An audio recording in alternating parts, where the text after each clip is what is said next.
There were mornings when it seemed heaven and earth were still whispering primordial dreams, as the two rivers, the Tigris and Euphrates, flowed into the fertile plain, drawing winding lines like blood vessels nourishing a vast land.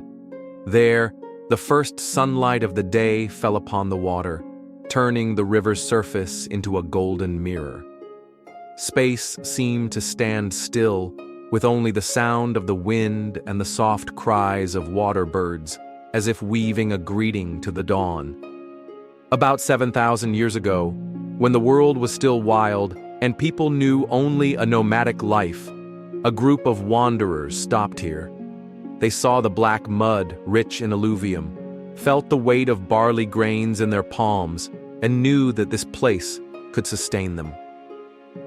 None of them were aware that they were laying the foundation for a new era. They only knew that the sky here was high and deep, the earth silent but promising life. They drove wooden stakes into the wet mud, erecting shelters of reeds and mud bricks. Every morning, they went to the river with their fishing nets, harvesting what the currents brought. Every evening, they gathered around a fire, listening to the croaking of frogs and the wind rustling through the reeds. They learned to remember the flood season, when the river water surged like a flowing silver stream, then receded, leaving behind patches of alluvium on the land, sparkling like bottle glass. Step by step, they learned to befriend the water's unpredictability. It both gave life and could take everything away. The Mesopotamian plain was not quite land, nor was it quite water. It was a transitional space, a living entity that constantly changed with the seasons. In the spring, when the floods rose, the land transformed into an inland sea, reflecting the pale blue sky. In the summer, when hot winds blew, the mud dried and cracked into pieces, revealing fissures like the marks of time. And when winter came, with gentle rain, the land seemed to be reborn, soft and full of life. The first people who lived here soon understood that water was the master, and they were merely guests. Too little water, and the land would crack, and plants would not bear seed. Too much water, and the entire village could be swallowed in a single night's flood. They learned to dig small canals, use mud to create embankments, and guide the water as they wished. In these seemingly simple actions, they discovered a secret. Whoever controlled the water controlled life. Of all the villages that sprang up along the river, Eridu was something special. Initially, it was just a cluster of mud brick houses surrounding a small temple. But over many generations, Eridu chose to stay and grow, instead of leaving to find new land as their ancestors had done. At the center of Eridu, a small temple was built, simple with thick mud walls and a single door facing the rising sun. There, the people offered gifts to Enki, the god of fresh water, of springs and underground streams. The temple did not belong to any single family or chieftain. It belonged to everyone. Each generation came, adding another brick, another layer of wall, causing the structure to gradually rise as if wanting to touch the sky. By 4500 BC, Eridu had white towers that stood out amidst the marshlands. Its walls sparkled in the sun, signaling to travelers that this was not just a village, this was a city. Eridu was more than just a place to live. It was memory inscribed in mud brick, in the lines of canals, and in the first clay tablets carved with letters. There, priests recorded every sack of grain, every goat. They carved not to write poetry, but to remember life, who owned what, who had contributed what. And from those simple symbols, humanity discovered writing, a gateway that opened up an entire civilization. Every morning, people brought grain to the temple storehouse, exchanging it for food or goods. Artisans made pottery, crafted jewelry, and merchants from afar traded precious stones and wood for silver and grain. The city was like a colossal organism, where the temple was the beating heart, and the roads were its blood vessels. As the morning light grew, the entire plain awakened with the simple sounds of labor, the splash of oars parting the water, the joyful laughter of children, the slice of knives cutting through reeds to make rope. Women gathered at clay ovens to bake bread from barley, while men dug canals and tended to the fields. All of this took place under the silent gaze of the temple walls, stained by sun and smoke. The rivers carried stories of high mountains and vast seas. At night, when the wind blew through the reed grass, people believed it was the whisper of the water gods. Children grew up with the stories their mothers told. Enki, the god of fresh water, dwelled beneath the earth and in the rivers and streams. He brought the source of life, but could also sweep it all away if people forgot to show reverence. As dusk fell, the city of Eridu shifted to a different rhythm. Fires along the canals flickered like stars fallen to earth. The smell of grilled fish, the earthy scent of mud bricks after a sunny day, mingled with the fragrance of wild flowers, immersing the entire space in an unwritten melody. On the temple tower, priests lit torches, reciting prayers to Enki, offering beer and wine made from barley. Beer was a gift of the earth and water, something that helped farmers forget their toil. The old told the young about the fierce floods, about how their ancestors had patiently built every embankment. Those stories became a collective memory, the strength that allowed the community to stand firm. No one remembers exactly when they started making marks. At first, it was just small stones or pottery shards used as numerical symbols, but then people learned to use reeds to draw marks on soft clay, the first wedge-shaped symbols. The clay tablets were dried in the sun or fired in a kiln, becoming messages sent to the future. Each symbol was a piece of life, a jar of grain, a goat, a bartered item. Through these marks, Eridu not only preserved the present, but also learned to remember like a living being. It was from here that humans began to tell their own story in a language that could transcend time. The river brought merchants from distant lands to Eridu. They brought obsidian stone, black and glossy like the night sky, wood from the mountains, and strange tales. The people of Eridu traded their barley, beer, and woven cloth for these rare goods. The riverbank became a meeting point of the world, where voices from different regions blended like a polyphonic melody. There, potters turned their wheels until their hands were worn, and metalworkers crafted shining bronze axes and knives. Every item they made was not just a tool, but a source of pride, proof that humans could turn coarse mud into something brilliant. Eridu gradually became a spiritual and economic center. The wealthy lived near the temple in large houses with colorfully decorated walls. Farther out were the narrow streets where craftsmen, weavers, and fishermen lived together. A gap between social classes appeared, but they still met in the shadow of the temple every day, where all prayed for a bountiful harvest. The temple was not just a sacred place, it was the heart of the city. It was both a granary and a court for settling disputes. When the harvest failed, people relied on the temple's stored food. When conflicts over land or water arose, the priests were the arbiters. From here, the first system of governance emerged, the seed of law and power. Late at night in Eridu, people lay listening to the wind whistling over their thatched roofs and dreamed of endless green fields. They believed that all life came from the harmony between earth and water. two eternal entities. When it rained, it was a blessing from the gods. When drought lingered, it was a warning. Therefore, all rituals, all oral traditions revolved around how to keep the flow from ever running dry. Uruk, a dream of fired brick.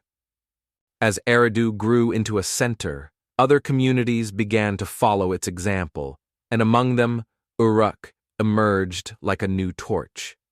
Situated between branches of the river, Uruk quickly became the largest city of its time, sprawling like a carpet of green barley as far as the eye could see. The walls of Uruk were not just for defense, they were a declaration of human strength and dreams. Vibrantly red-fired bricks were stacked one upon another by the calloused hands of thousands of builders, as if the desert sun had settled into every wall. Uruk was no longer just a dwelling place. It had become a symbol of the aspiration to reach the heavens. At the center of Uruk, a structure of unprecedented scale rose high. The Ziggurat, an artificial mountain where humans believed they could touch the hands of the gods. Each brick step was a plea, a belief that the deities would hear their innermost thoughts from the highest point. The Ziggurat was painted a glistening white under the sun, with ramps and sacrificial courtyards. There, priests offered barley, oil, and beer to the goddess Inanna, the goddess of love, war, and fertility. The people believed that Inanna was as gentle as rain and as fierce as fire, and that every bountiful harvest was a gift from her. Uruk was like a living organism. The market was its lungs, where the breath of commerce never ceased. The temple was its heart, where faith and law beat in a common rhythm. The canals were its blood vessels, carrying water from the river to the fields. Every person in the city, from the potter, farmer, metal worker to the merchant, was a cell in this giant body. Beer, barley bread, and dates were the daily food. Work songs echoed as potters spun their wheels, as women wove cloth in the shade of mud brick houses. Children ran and played on the dusty roads, holding dolls made of baked clay, their eyes shining like reflections of the sky. From the need to manage food storage, cuneiform writing was born. Scribes sat at clay tables, using reed styluses to carve symbols recording the quantities of grain, oil, and goods. Initially, writing was a tool of commerce, but it soon became a collective memory, recording stories, laws, and even prayers. The Sumerians held a deep belief that every character carved on a clay tablet was a heartbeat of history, and that when people remembered, they were making life eternal. But urban life was not all light. As the community grew, disparities in wealth emerged. The rich lived near the temple, with colorfully decorated walls and jewelry of gold and bronze. The poor lived in cramped houses on the city's edge, with only simple mud walls. Yet, they all looked in the same direction at dusk, towards the Ziggurat, where torches shone like the first stars. As night fell, Uruk was submerged in the dim light of hundreds of oil lamps. The sound of chanting from the temple of Inanna echoed through the space. The people believed the city never slept, because even in the darkness, the gods watched over every drop of river water, every human heartbeat. On the high tower, priests raised their hands to the starry sky. The wind from the river blew past, carrying the scent of reeds, damp earth, and incense smoke. It was a sacred moment, when humans felt both their smallness and their part in the vast universe. Uruk, Eridu, and the surrounding villages began to form an urban network. Each had its own patron deity, its own story. But all were bound by the flow of the river, by the call of the land and sky. A civilization was being kindled like a small lamp in the night, destined to burst into a flame that would illuminate the entire world. Dawn broke once more over the Mesopotamian plain. The Tigris and Euphrates rivers, like two silent dragons, crept across the land, carrying within them the stories that humans were still writing. Here, every brick, every grain of barley, every prayer, all were threads weaving the first tapestry of human history. And that was the beginning of a civilization that the world would remember as proof that from mud and river water, humans can create immortal wonders. The memory of clay, the birth of writing. Amidst the mud brick walls of Uruk and Eridu, people began to realize something. What they did would be lost, if not remembered. Today, who submitted how much grain, who paid a debt to whom, if not recorded, a few seasons of rain and sun would make everything vanish as if it never existed. And so, from hands stained with mud, from the reeds by the riverbank, writing was born.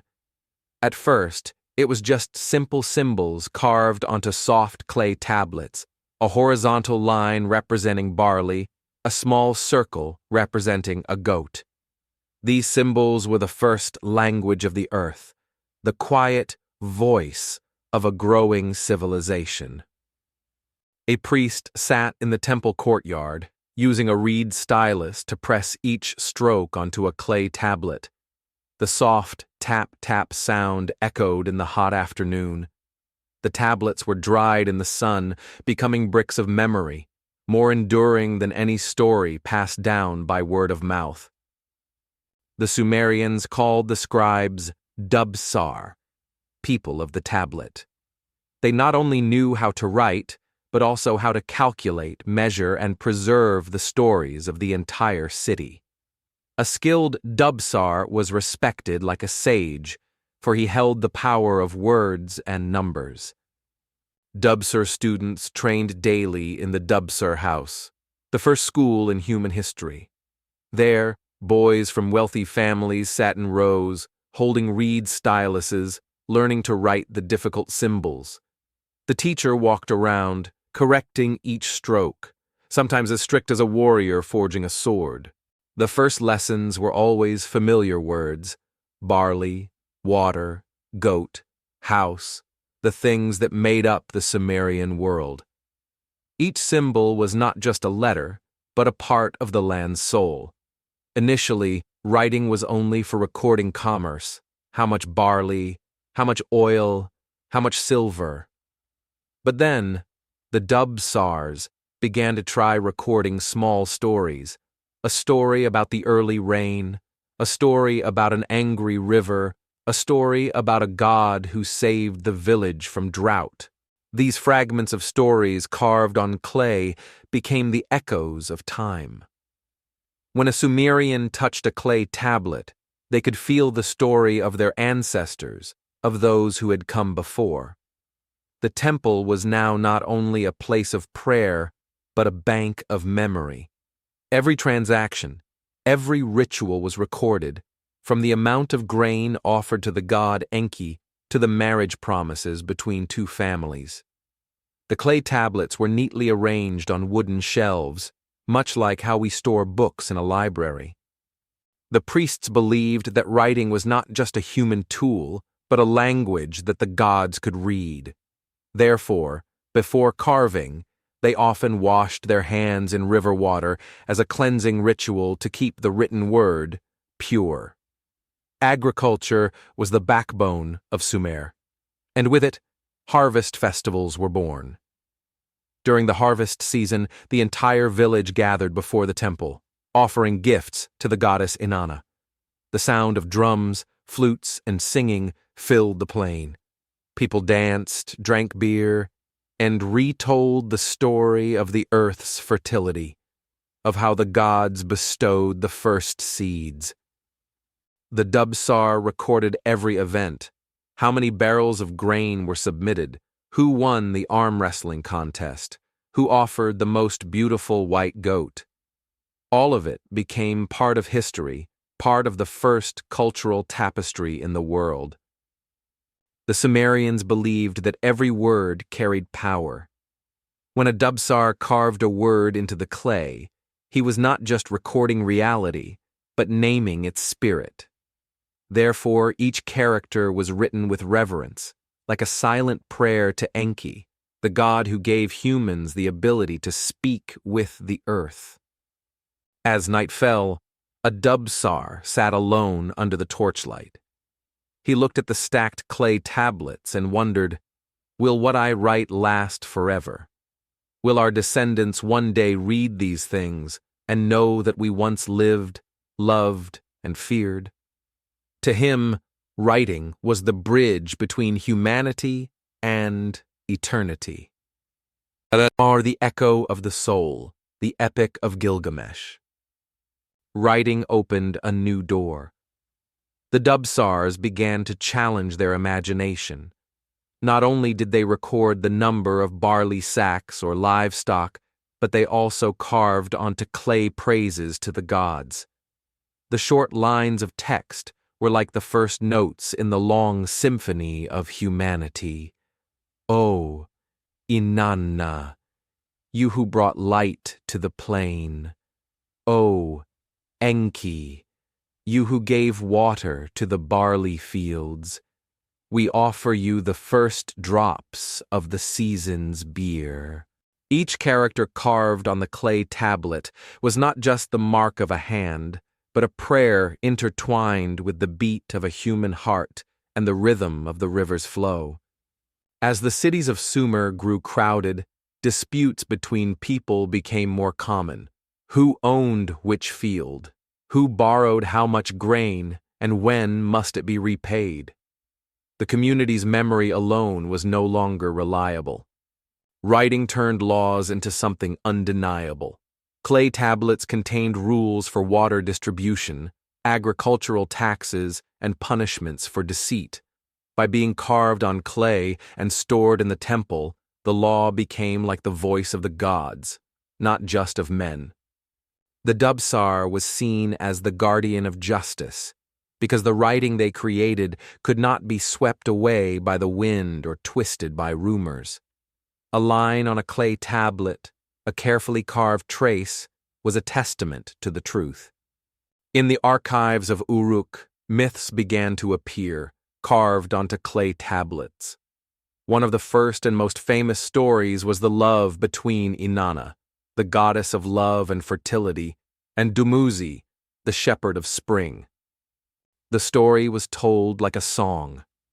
Inanna loved Dumuzi because he brought life to the land, making the grass and trees green. But their love was also a reminder that all life has a cycle. When Dumuzi was dragged down to the underworld during the dry months, Inanna mourned, and the entire land became barren.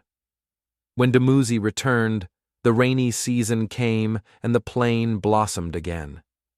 The lines on the clay tablets told this story as a metaphor for the seasons, for the cycle of birth, death, rebirth that farmers witnessed each year. Writing had become the storyteller of the universe. In the Dubsar school in Uruk, students practiced writing for hours on soft clay tablets.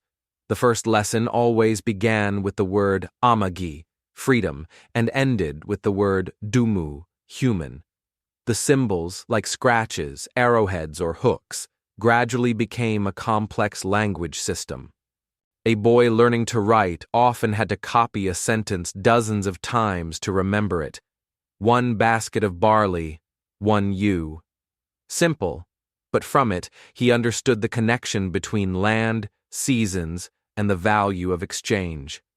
When they grew up, these Dubsars would be the ones who bound society together, who retold the story of their era using clay.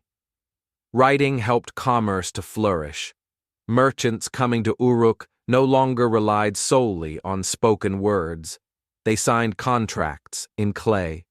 A transaction could be stored for many years, helping to build trust. That trust spread as far as Anatolia and the distant Gulf, where the Sumerians traded for precious wood, metals, and stones. The clay tablets recorded every voyage of the merchant ships, every bale of goods, every exchange. Clay, the simplest of materials, had now become the backbone of the economy. One night, as a full moon hung high above the Ziggurat, an old Dubsar sat by the riverbank. He held a clay tablet, writing the last words of the day. In the dim light, he watched the sparkling river and wondered, does writing make us immortal? Or is it just a way to soothe the fear that we will be forgotten? And he carved one more sentence.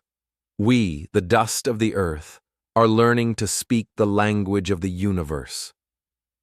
Since writing became the tool of the divine, every ritual was recorded like a covenant between man and heaven. The hymns offered to Enki or Inanna were now not only sung, but also preserved on clay tablets as immortal songs.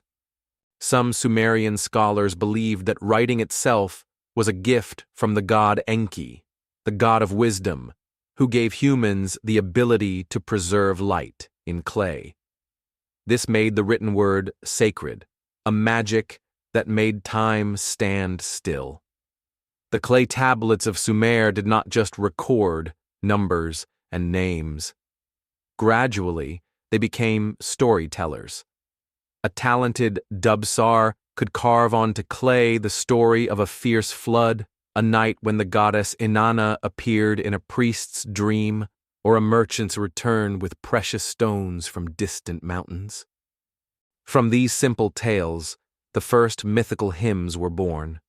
People carved lines praising the gods: Enki, the god of fresh water; Enlil, the god of storms; and Inanna, the goddess of love and war. Each word was like a musical note, like the heartbeat of the plain, a reminder that humans could not be separated from the forces of nature. The Sumerians began to record important events, major festivals, the construction of canals, or the victory of one city over another. Tablets recorded scenes of the Uruk army crossing the Euphrates to protect the rice fields from invasion. Every detail about the number of warriors and the spoils of war was clearly carved, becoming the first pages of human history. Thanks to writing, memory no longer depended on the fragile minds of humans. It was preserved like the small stones that laid the foundation for a castle of intellect. When writing became sophisticated enough, Dubsars not only recorded real events, but also composed the first songs and poems. They told of the creation of the world, of the early days when earth and sky were a chaotic mass. They described how the gods created rivers, mountains, and people, not from chaos, but from love and the will to survive. Prominent among these early texts was the hymn to Inanna, praising the goddess as the fire in the heart of Uruk, both a source of fertility and a trial. Through this, people learned to accept the paradoxes of life: love and war, the rainy season and the dry season, life and death. An old Dub-Sar in Uruk once carved a sentence that posterity still remembers. Spoken words are like a fleeting wind, but writing on clay will last longer than a human lifetime. The clay tablets were carefully arranged in the temple archives, like memory boxes waiting to be found. Thousands of years later, when people excavated them, they could still hear the voices of ancient hands.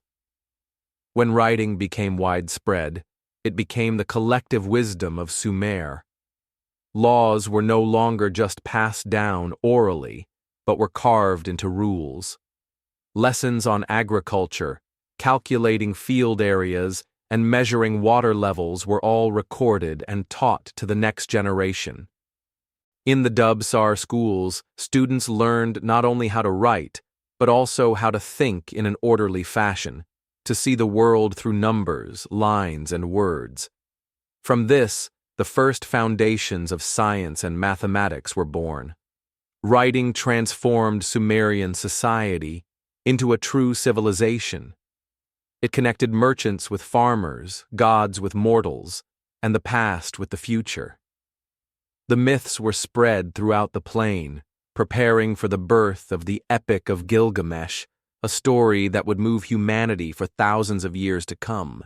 On the banks of the Uruk River, as the sun set, a young Dubsar looked up at the Ziggurat and whispered, "We are not just growing grain on this land, we are planting memories."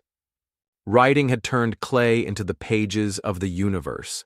It allowed humans to be no longer fleeting shadows in the wind, but clear voices, existing longer than their own lifetimes.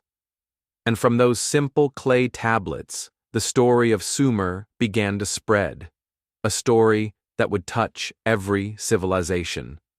If Eridu was the first whisper of civilization, then Uruk was humanity's resounding drumbeat.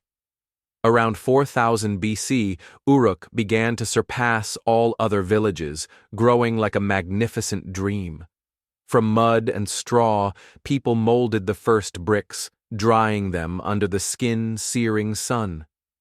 But the sun alone was not enough. They learned to use fire to temper the bricks into something as durable as stone, able to withstand rain and storms. With these vibrant red bricks, Uruk was like a giant child, standing up slowly but powerfully. Legend says that King Gilgamesh, the mythical figure of Uruk, commanded his people to build walls so high they could touch the shadow of the sun. Whether Gilgamesh truly existed or was a product of imagination, the walls of Uruk were real. They stretched nearly 9 kilometers, enclosing an area of almost 6 square kilometers, something other villages could not even imagine. From a distance, Uruk looked like an island of red brick in a sea of green barley fields. On the city walls, guards watched merchant boats sailing up and down the river, the sound of wagon wheels rolling on the dry earth, echoing like the heartbeat of a new age. The heart of Uruk was the Eanna Temple District, where the goddess Inanna was honored as the mother of harvest, love, and victory. The Ziggurat at Eanna was not just a religious structure, but a declaration. Humans could build things that rose above all limits. The Ziggurat had multiple tiers, each with a different color and symbolism. The lowest tier was painted white, the one above was coated in a light blue, and the very top was plated with bronze, glittering when the sun shone on it. The people believed that each step was a step up to heaven. They climbed it to pray, to ask for rain for their fields and for a bountiful harvest. During major festivals, hundreds of people brought offerings, from grain cakes and beer to wreaths and precious wood, into the temple courtyard, creating a scene that was both sacred and magnificent. Along the riverbank was the Uruk market, where people traded goods from distant lands. Boats carried wood from the northern mountains, obsidian from Anatolia, red copper from Oman, and pearls from the Persian Gulf. The sounds of shouting, the braying of donkeys, and the turning of wheels were like a chaotic symphony, but they all blended into the rhythm of life. Cuneiform script was used to record every transaction. A clay tablet read, 3 jars of oil for 5 baskets of barley, plus 2 goats. These seemingly simple transactions were the economic lifeblood that sustained the entire city. Uruk was not only wealthy because of its barley, but also famous for its exquisite craftsmanship. Potters spun their wheels to shape fired clay into jars, pots, and small figurines of gods. Metalworkers forged axes and knives from red copper, as bright as the midday sun. The temple walls were inlaid with precious stones and painted with colors, making Uruk shine like a jewel on the plain. From Uruk, a legend was born, Gilgamesh, a powerful king who always yearned to overcome the limits of death. The people said he was 2/3 god, 1/3 man, a mighty warrior, but also a man who knew love and suffering. The Epic of Gilgamesh, carved on clay tablets later, is the echo of Uruk's soul, the desire to touch immortality, but ultimately accepting that it is the works, the memories, and the human values that endure forever. Every morning, as the sun just began to rise, the sound of donkeys pulling carts of grain echoed on the dirt roads. Women carried water from the canals to brew beer. Men went to the fields or to the pottery workshops. Children played with clay dolls or small spinning tops made from broken wheels. As dusk fell, people gathered in front of the temple, drinking beer, singing songs, and telling stories of their ancestors. Uruk was a living song, where every brick held a breath of history. Standing on the summit of the Ziggurat at dusk, as the cool wind blew up from the river, a dubsar could see the entire city, the mud brick roofs, the golden fields in the distance, the small boats like birds on the river. In that moment, one could believe that Uruk was not just a place to live, but proof that humans could turn mud into a dream. Uruk was not just a collection of houses and temples. It was a tightly organized social system with many layers. The nobility and priests, they managed the temples, granaries, and religious rituals. They represented the voice of the gods and were often seen as the keepers of balance between humanity and the heavens. Craftsmen and merchants, the backbone of Uruk's economy. Potters, metalworkers, weavers, and traders not only created wealth but also brought Sumerian culture far and wide. Farmers and common laborers. They worked in the barley fields, herding goats and cattle. They were the ones who directly fed the city. Slaves and prisoners of war, often captured in wars or people who fell into debt. They performed hard labor under the supervision of their masters. The social structure was organized like a giant body, where each person played a role, and each class was a vital organ. Uruk was famous for its vibrant festivals, especially the Akitu festival, a celebration of the new year and a prayer for the harvest. When spring arrived, thousands of people gathered before the Iana temple, bringing flowers, barley cakes, wine, and beer to offer to the goddess Inanna. On the festival night, the sound of drums and flutes echoed throughout the city. People danced around the temple, holding hands in a large circle, the bright torchlight reflecting off the brick walls. It was not just a ceremony to pray for a good harvest, but a moment when the community felt connected as one large family. No god was more closely associated with Uruk than Inanna. She was the embodiment of love, war, and fertility. The Iana temple was built in her honor, and every major ritual invoked her name as a reminder that the land would only flourish with the love and protection of the gods. During rituals, priests would recite the hymn to Inanna, sometimes for an entire night. People believed that when Inanna was happy, the land would blossom and the rains would come on time. But if she was angry, drought or storms could engulf everything.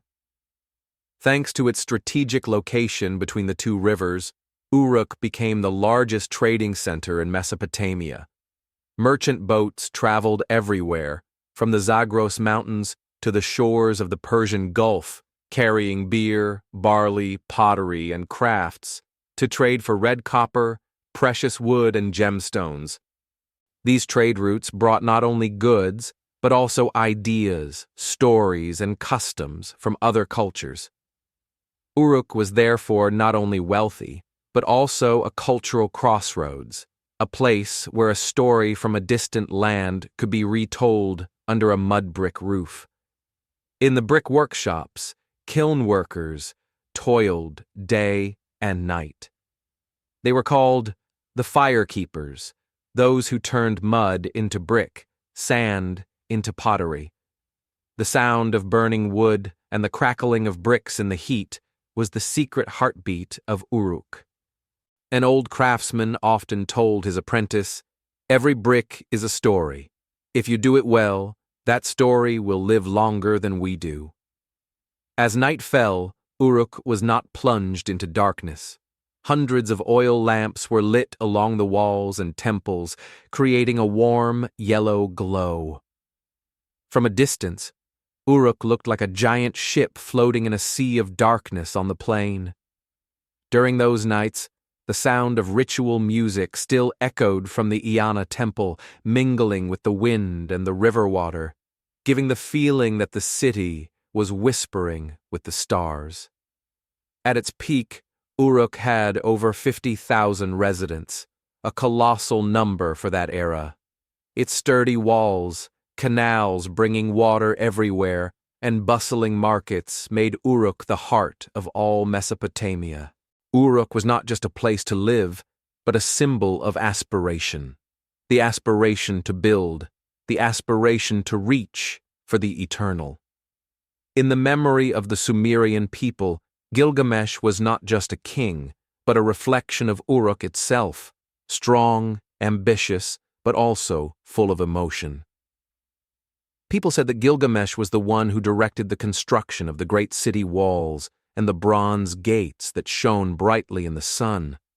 But what people remembered most was not his strength, but the story of his friendship, love, and the pain of loss. The Epic of Gilgamesh, carved on clay tablets centuries later, is the echo of Uruk. Through Gilgamesh's journey to find immortality, one sees the desire to overcome death, something all civilizations yearn for. Uruk, with its fired brick structures, cuneiform script, and mythical hymns, was the way its people conquered oblivion. Uruk was not only famous for its walls and temples, but also for its system of canals and water management. To feed tens of thousands of residents, they dug canals to bring water from the Euphrates River, using small dams to regulate floods and droughts. This system was strictly managed, and all citizens had to contribute labor to maintain it.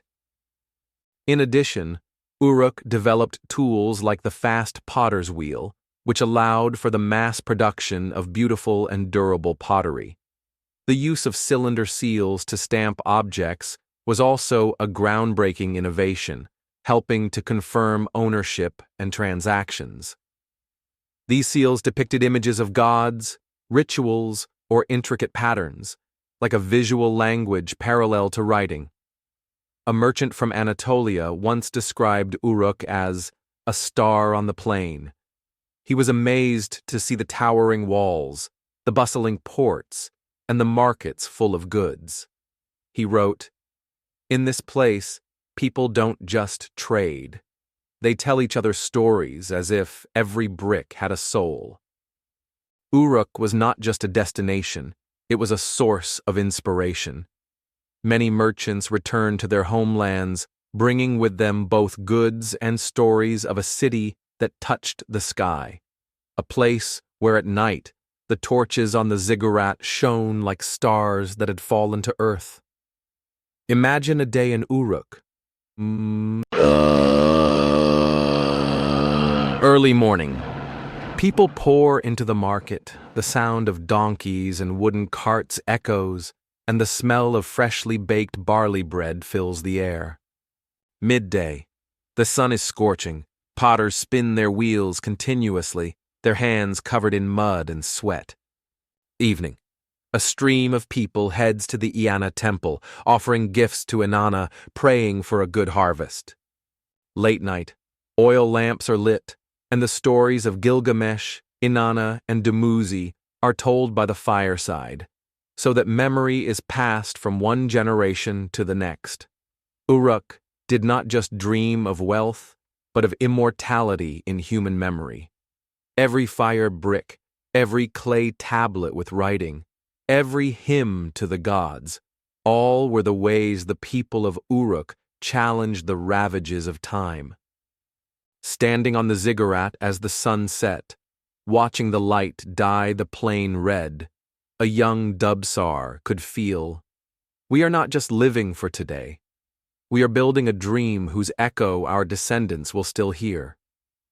Uruk is proof that humans, from mud and river water, can create works beyond imagination. It is the convergence of aspiration, faith, and creativity, the three elements that made Sumer the first civilization in human history. The dream of fired brick from Uruk did not just exist in its own time, but echoes down to us today, as a lesson on the power of human unity and intellect. From the clay tablets unearthed in Uruk and Nineveh, a story has transcended 4,000 years of history to whisper to us. The Epic of Gilgamesh, the first literary work of humanity.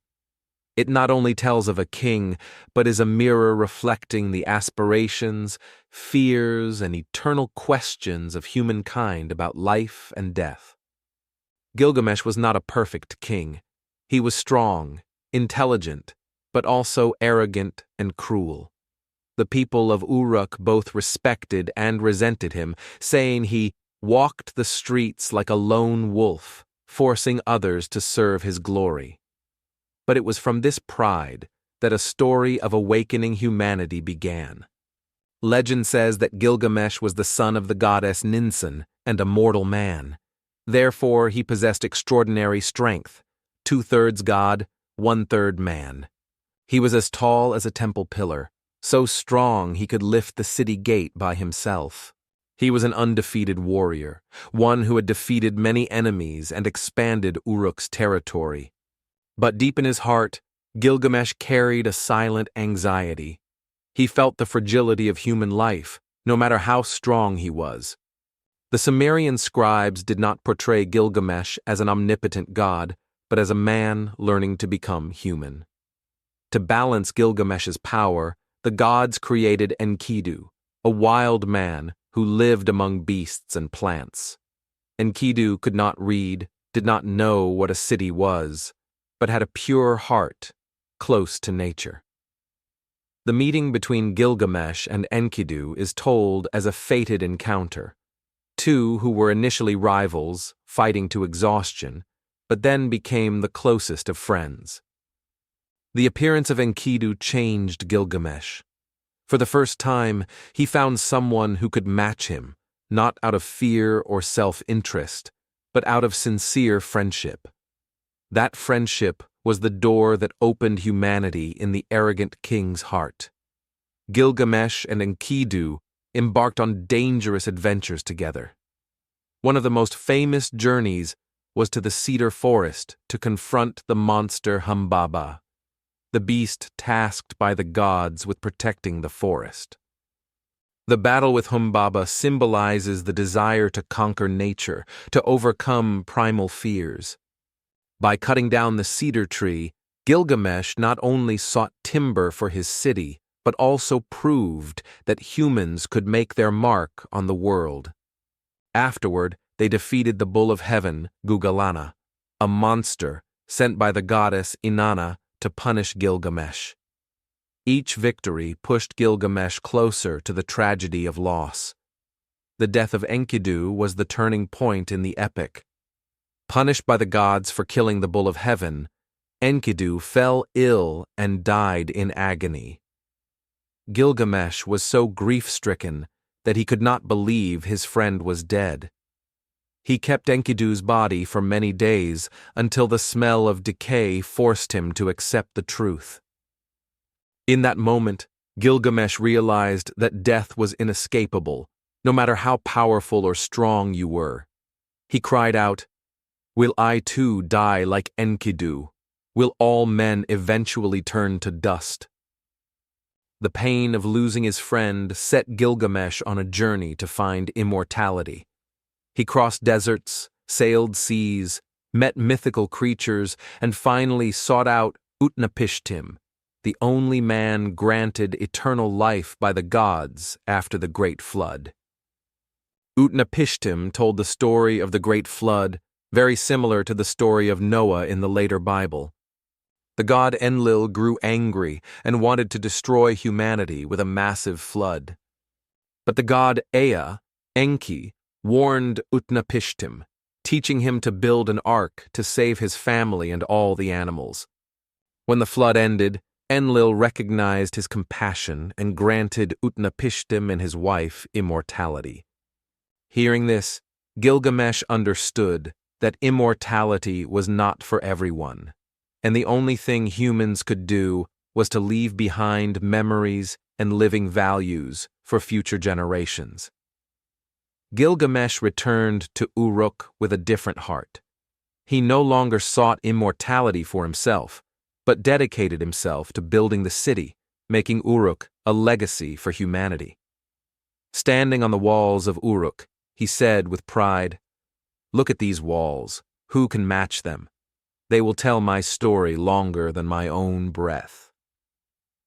The Epic of Gilgamesh is not just an adventure story. It is a philosophical lesson. On friendship, Enkidu taught Gilgamesh to love and share. On death, only when faced with loss do humans learn to cherish life. On legacy, we cannot live forever, but what we build, create, and pass on will outlive us. The first adventure of Gilgamesh and Enkidu began when they heard of the cedar forest, a sacred land that the god Enlil had entrusted to the monster Humbaba to guard. The cedar forest was a sacred place, a gateway to the divine world. Gilgamesh, in his thirst for fame, wanted to go there to cut wood and build more great structures for Uruk. Enkidu warned him. He had lived in nature and had heard Humbaba's roar from afar. He knew the beast was not just physical strength, but the embodiment of primal fear. Gilgamesh was proud. "If I am afraid, who will dare to step forward? Our names will only be remembered when we dare to do what others do not." The two prepared a small force carrying axes, swords, and bows. They left Uruk to the worried gazes of the people, like two men carrying the fate of the city. When they reached the cedar forest, the atmosphere changed. The air was cool, the scent of wood filled the space, and every gust of wind carried a low growl like a warning. Humbaba appeared, his body enormous, his eyes like two balls of fire. The battle was fierce. Gilgamesh and Enkidu fought while trembling, for the beast's power was like a storm. But with teamwork, they coordinated, trapped Humbaba in a net, and beheaded him. They cut down the largest cedar tree to bring back to Uruk. In that moment, Gilgamesh realized the power of friendship is more important than the strength of one person. Defeating Humbaba was not just about getting wood, but about conquering the fear within oneself. After returning to Uruk, the fame of Gilgamesh and Enkidu spread far and wide. But this angered the goddess Inanna, Ishtar, who admired Gilgamesh's strength when he rejected her advances. Inanna begged her father, the god Anu, to send down the bull of heaven, Gugalana, to punish Uruk. The giant bull trampled the fields, demolished houses, and sowed panic. Gilgamesh and Enkidu faced it together again. The fight with the bull was not just a battle with a monster, but a struggle against the wrath of the gods. They joined forces, subdued it, and finally killed Gugalana.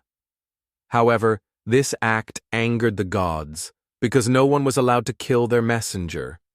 The Council of Gods decided that one of the two had to pay the price, and they chose Enkidu. Enkidu fell gravely ill. In his final days, he dreamed of being led to the underworld, where spirits wandered in darkness, eating dust and drinking foul water. He recounted the dream to Gilgamesh, and both trembled as death became vividly real for the first time. When Enkidu died, Gilgamesh felt as if he had lost half his soul. He held his friend's body, crying for days. "You are my brother, my strength, my shade. Why did the gods take you away?" From Enkidu's death, Gilgamesh realized that no matter how strong, man cannot escape death. He began to despair. Will I one day lie still like Enkidu? Will all glory eventually turn to dust? This fear became the driving force for his quest for the secret of immortality. Gilgamesh left Uruk, journeying alone through the desert. He crossed the Mashu Mountains, the mountains where the sun rises and sets. There, he had to walk a path of darkness for 12 hours, where there was no light, only the echo of his own heart. Finally, he met Siduri, the goddess of wine, who advised him to accept mortal life. Eat, drink, and love, for that is the lot of man. Do not seek what the gods keep for themselves. But Gilgamesh did not stop. Gilgamesh sought out Utnapishtim, the man who was granted immortality. Utnapishtim told him the story of the great flood where the god Enlil had decided to wipe out humanity. But Enki had secretly taught him to build a great ark, carrying his family and all species. That story was not just history, but a lesson in compassion and humility. Utnapishtim told Gilgamesh that immortality was not for everyone. The only thing a person could do was to live fully and leave a mark on the hearts of others. Before leaving, Utnapishtim told Gilgamesh about a flower at the bottom of the sea that could restore youth. Gilgamesh risked his life to dive down and retrieve the flower. But on his way back, as he stopped to rest, a snake stole the flower. Gilgamesh was heartbroken, but then he smiled in acceptance. He realized that immortality was not in the body, but in what we leave behind for the world. Gilgamesh returned to Uruk, stood on the city walls, and looked at the works he had built. He said to his companion, "Look, these walls will stand longer than we will. This is the true legacy. Uruk, with its temple of Eanna, with the clay tablets recording his story, would live forever in the memory of mankind." When Gilgamesh returned to Uruk, he walked slowly on the red dirt roads, feeling each brick under his feet as if it were speaking to him. Every structure begins with mud and water, but only love and memory make it live forever. He was no longer the arrogant king of old. His eyes were now deep, as if containing both the pain of loss and the awakening. He no longer sought the unattainable, physical immortality, but chose immortality in human memory. Many nights, Gilgamesh sat alone in the courtyard of the Eanna temple, watching the moonlight fall on the brick walls. He thought he could hear Enkidu's voice. "My friend, weep no more. Life is beautiful not because it lasts forever, but because it is brief. It is its finiteness that makes every moment precious." He smiled softly and whispered, "Enkidu, we have lived. We have left our footprints on the earth. That is our immortality." The story of Gilgamesh and Enkidu is not just the story of Uruk. It has become a lesson for all of humanity. That strength and power cannot defy time. That friendship and love are what make humans great. That death is not the end, but a reminder of the value of life. The Sumerian Dubsars carved this story onto dozens of clay tablets, storing them in temple archives as a message to future generations. Before his death, Gilgamesh said, "I understand now. Man is not granted immortality, but is given something more precious, the ability to create things that will outlive himself, walls, stories, memories." These words were passed down from generation to generation, so that 4,000 years later, we still speak his name.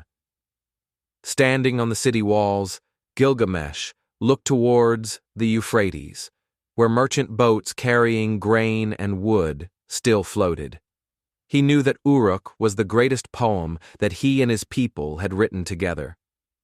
The Ziggurat of Eanna like a sacred mountain, the brick-paved roads like words carved into Mother Earth, and every red-fired brick a page of history about human aspiration and love. Today, when we read the Epic of Gilgamesh, we see not just a Sumerian king, but ourselves, with our endless questions about death, love, and the meaning of life. This epic is a reminder that although man is small before the universe, the power of memory and story can overcome all limits. Gilgamesh, with all his victories and mistakes, still exists in memory like an ancient lullaby. Whenever we close our eyes and imagine the red brick walls of Uruk, we seem to hear an echo. Live to love, to build, to tell your own story. For that is the only way to never be forgotten. There is the Song of Barley. Before the sun rose, when the sky still held the faint purple glow of night, the Sumerian farmer was already awake. The rooster's crow did not exist here, but the sound of the flowing river and the wind rustling through the reed fields was the signal that a new day was beginning. They left their homes with bronze hoes, holding golden sheaves of barley, their eyes slightly closed as if listening to the gentle song of the earth. Barley was not just food. It was the soul of Sumer. From the first barley seeds sown in the damp alluvial soil to the day it ripened to a golden yellow, the entire community felt the breath of the gods in every season. The Tigris and Euphrates rivers brought alluvium, but also threatened with floods. The Sumerians understood that to survive, they had to learn to control the water, guide it through canals, store it in reservoirs, and use it to nourish their crops. Sowing season. After the water receded, the land was damp and soft as flour. Farmers used hoes to level the ground, then sowed barley by hand. Harvest season.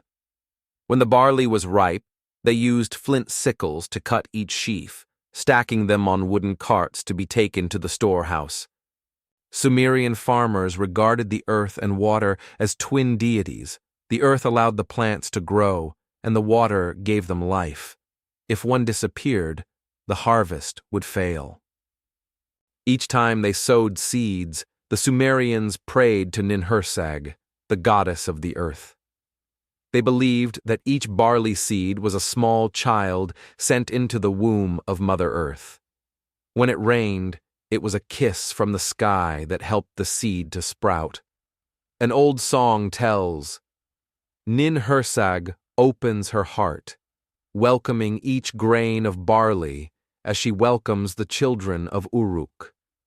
O little seed, when you sprout, you are our flesh and blood. The harvest season was the happiest time of the year. As the sun rose, hundreds of people went to the fields, the clanging of sickles like a golden melody. Children ran and played in the fields, picking up fallen ears of grain.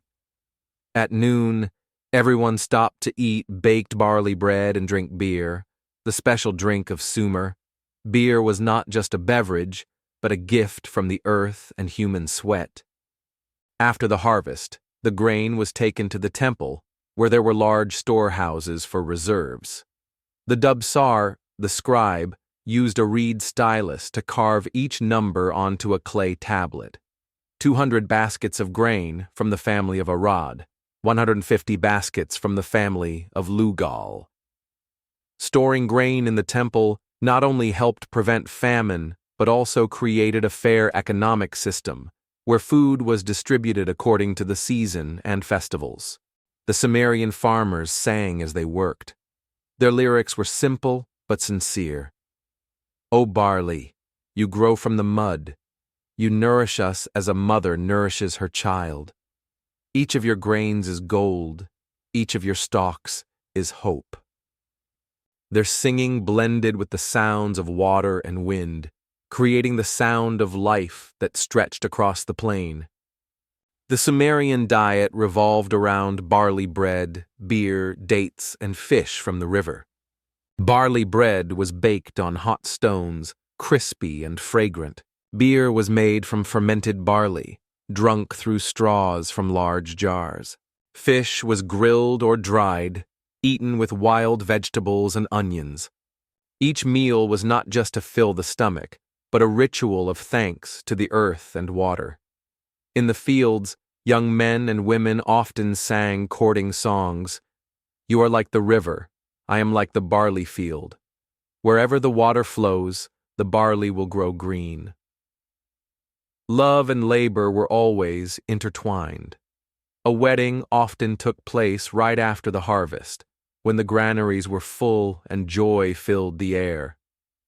In Sumerian culture, Akidu was the most important festival of the year, held in the spring when the barley began to turn golden. It was a festival of the earth, the river, and the gods. In the morning, people from all over flocked to Uruk and other city-states. They wore brightly colored hand-woven fabrics, carrying wreaths and barley cakes. The Iana temple became the center, where priests offered gifts to Inanna and Enlil, praying for a bountiful harvest. The Akidu festival had many rituals. Divine procession. The statue of Inanna was placed on a wooden cart, decorated with flowers and green leaves, and paraded around the city. The sound of drums and flutes echoed everywhere. Wine and beer. Offering.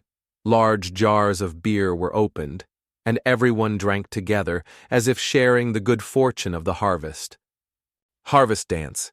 Dancers spun in circles to the music, mimicking the dance of rain and germination. The entire city seemed to live in a sacred atmosphere where labor and faith met. Beer was not just a drink, but a part of culture and religion. The Sumerians believed that beer was a gift from the gods Enki and Ninhursag, helping people to be merry after their labor. The process of making beer was very manual. Barley was malted, ground, mixed with river water, and then fermented in large clay jars. Sumerian beer was thick and strong, drunk through long straws from communal pots. During the Akitu festival, both old and young drank beer, not to get drunk, but to feel the fusion of earth, water, and humanity. Many ancient Sumerian stories are linked to barley, the plant considered the golden thread connecting humans to the gods. One story tells, when Enlil and Ninhursag fell in love, they sowed the first grains of barley on the earth. Each grain was a drop of their love's blood, sprouting into golden ears of barley. Therefore, every harvest was a time when the gods were reborn in every grain of cereal. The life of a Sumerian farmer revolved around the rhythm of the river and the sun. Before dawn, they woke up early, lit a fire to bake barley bread, eaten with a little date honey. Morning. They went to the fields, plowing with oxen or by hand with a hoe. Children helped by weeding and watering. Noon. They rested under the shade of a tree or a temporary shelter, drinking river water mixed with dates. Evening. They harvested grain, gathered it into sheaves, and transported it to the storehouse. At night the whole village gathered by the fire, drinking beer and singing work songs. O barley, you are our life. If you grow tall, we are full. If you are small, we are hungry. May the gods grant you heavy grains and long stalks. Sumerian women played an important role in agriculture. They participated in sowing and harvesting. They ground flour, baked bread, and brewed beer. They were the keepers of the fire in the family, the ones who passed down farming experience. Folk songs often praised women as the mother of barley because their hands nourished the entire family. To ensure year-round irrigation, the Sumerians built canals and small dams. They used wooden shovels, reed baskets, and human labor to dig long canals, bringing water from the river to the fields. This system not only helped with farming, but also prevented floods and distributed water fairly. Each village had a supervisor to ensure everyone received a fair share of water. After the harvest, farmers brought their barley to the village market. They traded grain for pottery, salt, or metal tools. The Dubsar recorded every transaction, so no one was cheated. A clay tablet reads, "The family of Shubtu traded 10 baskets of barley for 1 bronze plowshare." The market was not just a place for trade, but also a place for storytelling, where people shared news and songs. After the harvest, weddings took place everywhere. The fields, cleared of stubble, became the site for wedding feasts. The bride often wore a wreath of barley, and the groom gave her a basket of grain, a symbol of prosperity and a warm family. Beer flowed like a river at weddings, and courting songs echoed throughout the village. "You sow seeds in the earth, I sow a smile in your heart." When the harvest ended, the Sumerians held a harvest offering ceremony. They brought the most beautiful sheaves of barley, the best jars of beer, and the fattest goats to the temple. The Dubsar recorded each offering, viewing it as the promise of the land and people to the gods. The ritual began with the sound of drums and flutes. The priests ascended the Ziggurat, holding golden ears of barley, and prayed, "O Enlil, Inanna, and Ninhursag, this is the best of us, the sweat and love of the entire community. Please continue to protect us." After the ritual, the remaining grain was distributed among the people, symbolizing sharing and unity. In the Sumerian mind, Ninurta was the god of agriculture, who helped them fight against crop diseases and pests. Legend says, when a harvest was destroyed by pests, Ninurta shot fire arrows from the sky to save the grain. He was also the one who taught humans how to use canals and plows for farming. Whenever they faced difficulties, Sumerian farmers prayed, "O Ninurta, please drive the insects from our barley. Let the seeds sprout as strong as your will." Sumerian farmers did not live for themselves. All labor was part of the community. When building a canal, the whole village contributed. During the harvest, everyone helped each other. When drought struck, the entire community prayed for rain together. They believed, the land does not belong to one person. The land belongs to all who know how to sow seeds and love it. By the fireside at night, the elderly told stories to the children.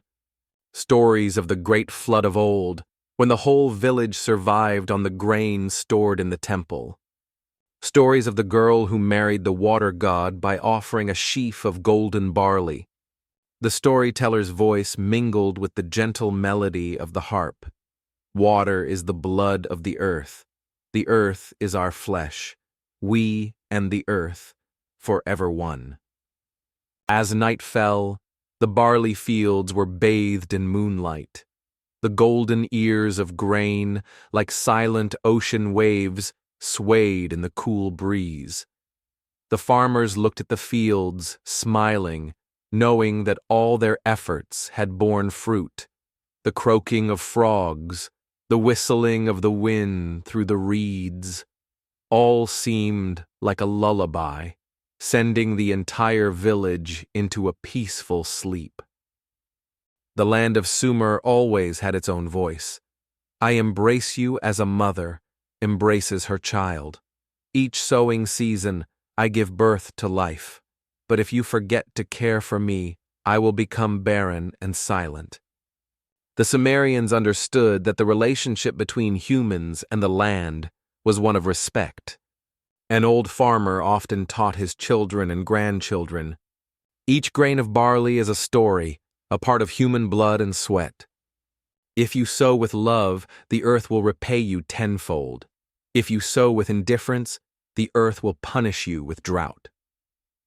These lessons did not need books, but they were carved deeper than cuneiform script. When the harvest ended, the entire Sumerian plain was immersed in gold. Looking down from the Ziggurat, the barley fields were like a sea of light stretching to the horizon. The people sang, "O earth, O water, we are your children. We sow the seeds of love, so that tomorrow those seeds will become immortal memories." The city as a living organism.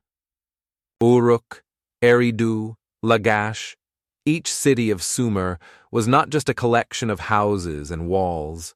They were like living organisms with a heartbeat, breath, memory, and soul. The city walls were the flesh, protecting the body from the desert winds and invaders.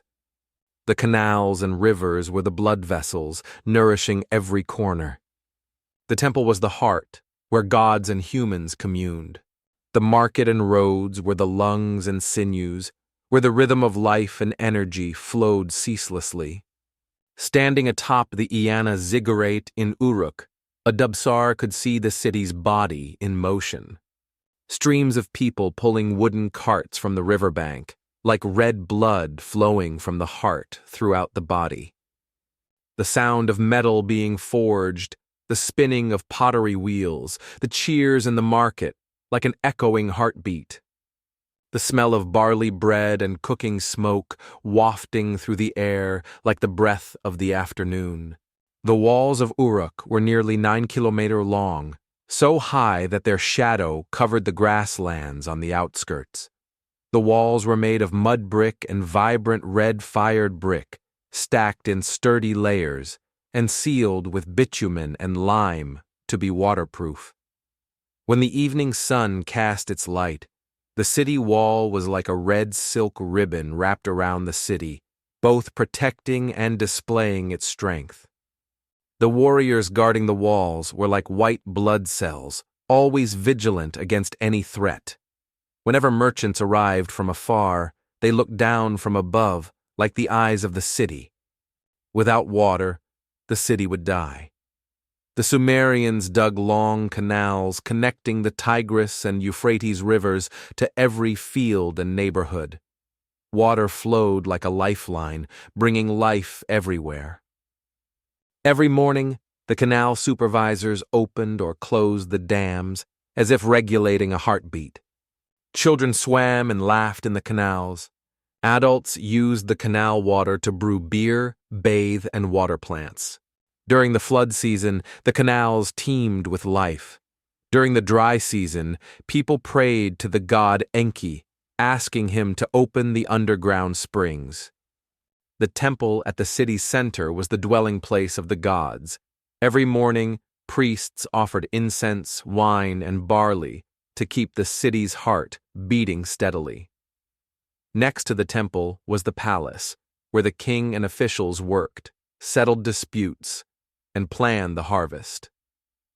The king was the brain of the city, but the true heart was the temple, where everyone sought refuge in times of joy, sorrow, and need for faith.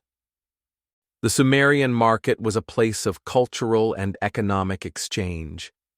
Cries of vendors rang out, "Barley beer here, freshly fired pottery here." Merchants from afar traded salt, wood, and metal. A Dubsar sat by a stall, carving transactions onto a clay tablet. The market was where the city breathed in wealth and exhaled stories from all over. The streets of Uruk were narrow but always bustling. The main road was paved with brick, connecting the city gate to the Iana temple. During the day, wooden carts and donkeys pulled goods. At night, torchlight illuminated the footsteps of residents returning home. Each brick on the road was like a memory of the city, witnessing countless stories of love, conflict, and dreams. In the center of the market, A drum would sound whenever there was an important announcement about the harvest, a festival, or a king's decree. The drum was like the city's great heartbeat, signaling to everyone that Uruk was still alive, still moving. Within Uruk, residential areas were clustered together like the small cells of the city's body. Most houses were built of sun-dried mud brick, with thick walls to keep out the heat and flat roofs. On the roofs, people often spread dry straw or used it as a place to dry barley and dates. Inside, a Sumerian house was simple with a main room where a clay stove and a low dining table were placed. A small courtyard where women ground flour and men repaired tools. Large clay jars containing barley, beer, and filtered river water. In the summer, the family slept on the roof, where the cool night wind blew. The sound of insects and the fragrance from the barley fields made the city feel like a natural symphony. If farmers were the breath of the fields, then artisans were the creative heartbeat of Uruk. The pottery, metal, and seal carving workshops were ablaze day and night. Potters spun their wheels quickly, creating jars, pots, and small statues. Metalworkers smelted copper, forging knives, axes, and jewelry. Weavers spun wool from sheep, weaving it into cloth to be sold at the market. Each product made was not just for use, but also a story.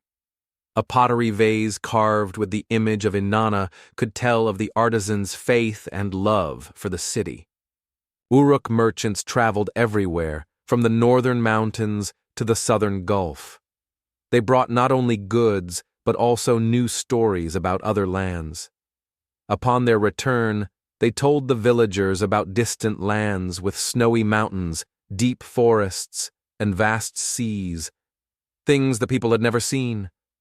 Uruk and Lagash, the two great city-states of Sumer, were like two great living beings coexisting. Uruk was as soft as the wind from the Euphrates River, carrying the breath of art, love, and hymns to Inanna. Meanwhile, Lagash was strong and practical, like a warrior with broad shoulders, famous for its agriculture, irrigation systems, and community governance. From a distance, the two city-states were like two bright torches against the plain. At night, the torchlight on the walls of Lagash reflected the oil lamps on the Uruk Ziggurat, like two hearts beating in unison, connected by stories of trade, war, and peace. The Ziggurat was not just a temple, it was the soul of the city, the place where heaven and earth met. Every morning, when the first sunlight shone on its steps, all of Uruk seemed to awaken. Priests climbed the fired brick steps, holding bouquets of flowers and barley cakes. Each step was a prayer, like the slow but steady heartbeat of the city. During festivals, the Ziggurat was brilliant with torchlight and the sound of drums. Each tier was like a blood vessel flowing to the central heart, where the entire community gathered to offer their most precious things. Uruk was divided into many small quarters: the potter's quarter, the metalworker's quarter, the merchant's quarter. Each quarter was a part of the body with its own personality. The potter's quarter smelled of damp earth and kiln smoke. The metalworker's quarter echoed with the sound of hammers, like a rapid heartbeat. The merchant's quarter was noisy, with the sound of bargaining and the clinking of coins. Each quarter had its own voice, but they all blended into a common melody, the melody of life and creation. The Sumerian city operated like a giant machine, but also like a sentient being. In the morning, the city breathed in with the sound of bells signaling the start of work. At noon, the city rested under the scorching sun. In the afternoon, the market opened, bustling like a strong breath before nightfall. At night, Uruk breathed out with stories and gentle music from the rooftops. The city grew with each harvest, each new construction. The walls were built up with more layers of brick. The roads were newly paved, like skin rejuvenating with each generation. The Sumerians believed that each city was a living being with its own soul. If the inhabitants did not care for it, it would grow old and die like a person. When the city walls collapsed, it was as if the city was injured. When the canals dried up, it was as if the blood vessels were blocked. When the temple was abandoned, it was as if the heart had stopped beating. Therefore, building and maintaining the city was considered a sacred duty, like caring for a great life form. As dawn broke, Uruk appeared like a giant body awakening. The Euphrates River reflected the orange-pink sky. The sound of wooden wheels rolled on the paved roads. Women carried water jars from the canals, their chatter mingling with the chirping of birds. Standing on the city wall, a Dubsar looked down and wrote on a clay tablet, "Today, Uruk lives and breathes, like me and like everyone. Tomorrow, when I am gone, these walls will continue to tell the story." The Sumerian city was not just a dwelling place. It was a living being that knew how to love, live, laugh, and cry with its people. From Uruk and Eridu to Lagash, every brick, every canal, every clay tablet contained the soul of those who built them. In the market, merchants were the ones connecting Uruk to the world, making the city live not just on barley, but also breathe the winds from distant lands. To control this giant body, the Sumerians created the first laws. All disputes over water, land, and debt were recorded on clay tablets. Dubsars and priests acted as arbiters, judging based on justice and faith in the gods. The law was like the nervous system, transmitting signals from the brain, the king and officials, to every quarter, ensuring the city operated in an orderly manner. The Uruk market was always crowded. People bought and sold everything: grain, dates, salt, cloth, pottery, and axes. The sound of bargaining was like a living symphony. "1 basket of grain for 2 jars of beer? No way, beer is scarce today." Children ran around, women chose fabric, and men inspected bronze knives. The market was like the city's lungs, breathing in goods and exhaling laughter. Besides the Akidu festival, Uruk had many other smaller festivals. The beer offering festival. Everyone brought beer to the temple to drink and sing together. The moon worship festival. On the night of the full moon, people burned incense and prayed for the protection of Nana, the moon god. During festivals, the city seemed to rejuvenate. The sound of drums beat like an excited heart, and the dance circles spun like ceaseless breath. When the sun set, people sat on their rooftops, watching the sunset paint the city walls red. They told each other old stories, stories of Gilgamesh, of floods, of last year's golden harvest. An oil lamp was lit, its flickering light casting shadows into the small alleys. The sound of laughter mixed with the calls of street vendors, like the gentle heartbeat of the city at night. As night fell, Uruk did not sink into silence. Priests still performed rituals in the temple, merchants discussed business over beer, and artisans admired their new products under torchlight. The wind from the Euphrates blew through, carrying coolness and the smell of damp water, like the gentle breath of the city in its sleep. The Sumerians did not see the world as a lifeless machine, but as a living body guided by invisible gods. Every gust of wind, every drop of rain, every grain of barley was a message from the deities. An, the Father of the sky, reigned above, bringing light and supreme authority.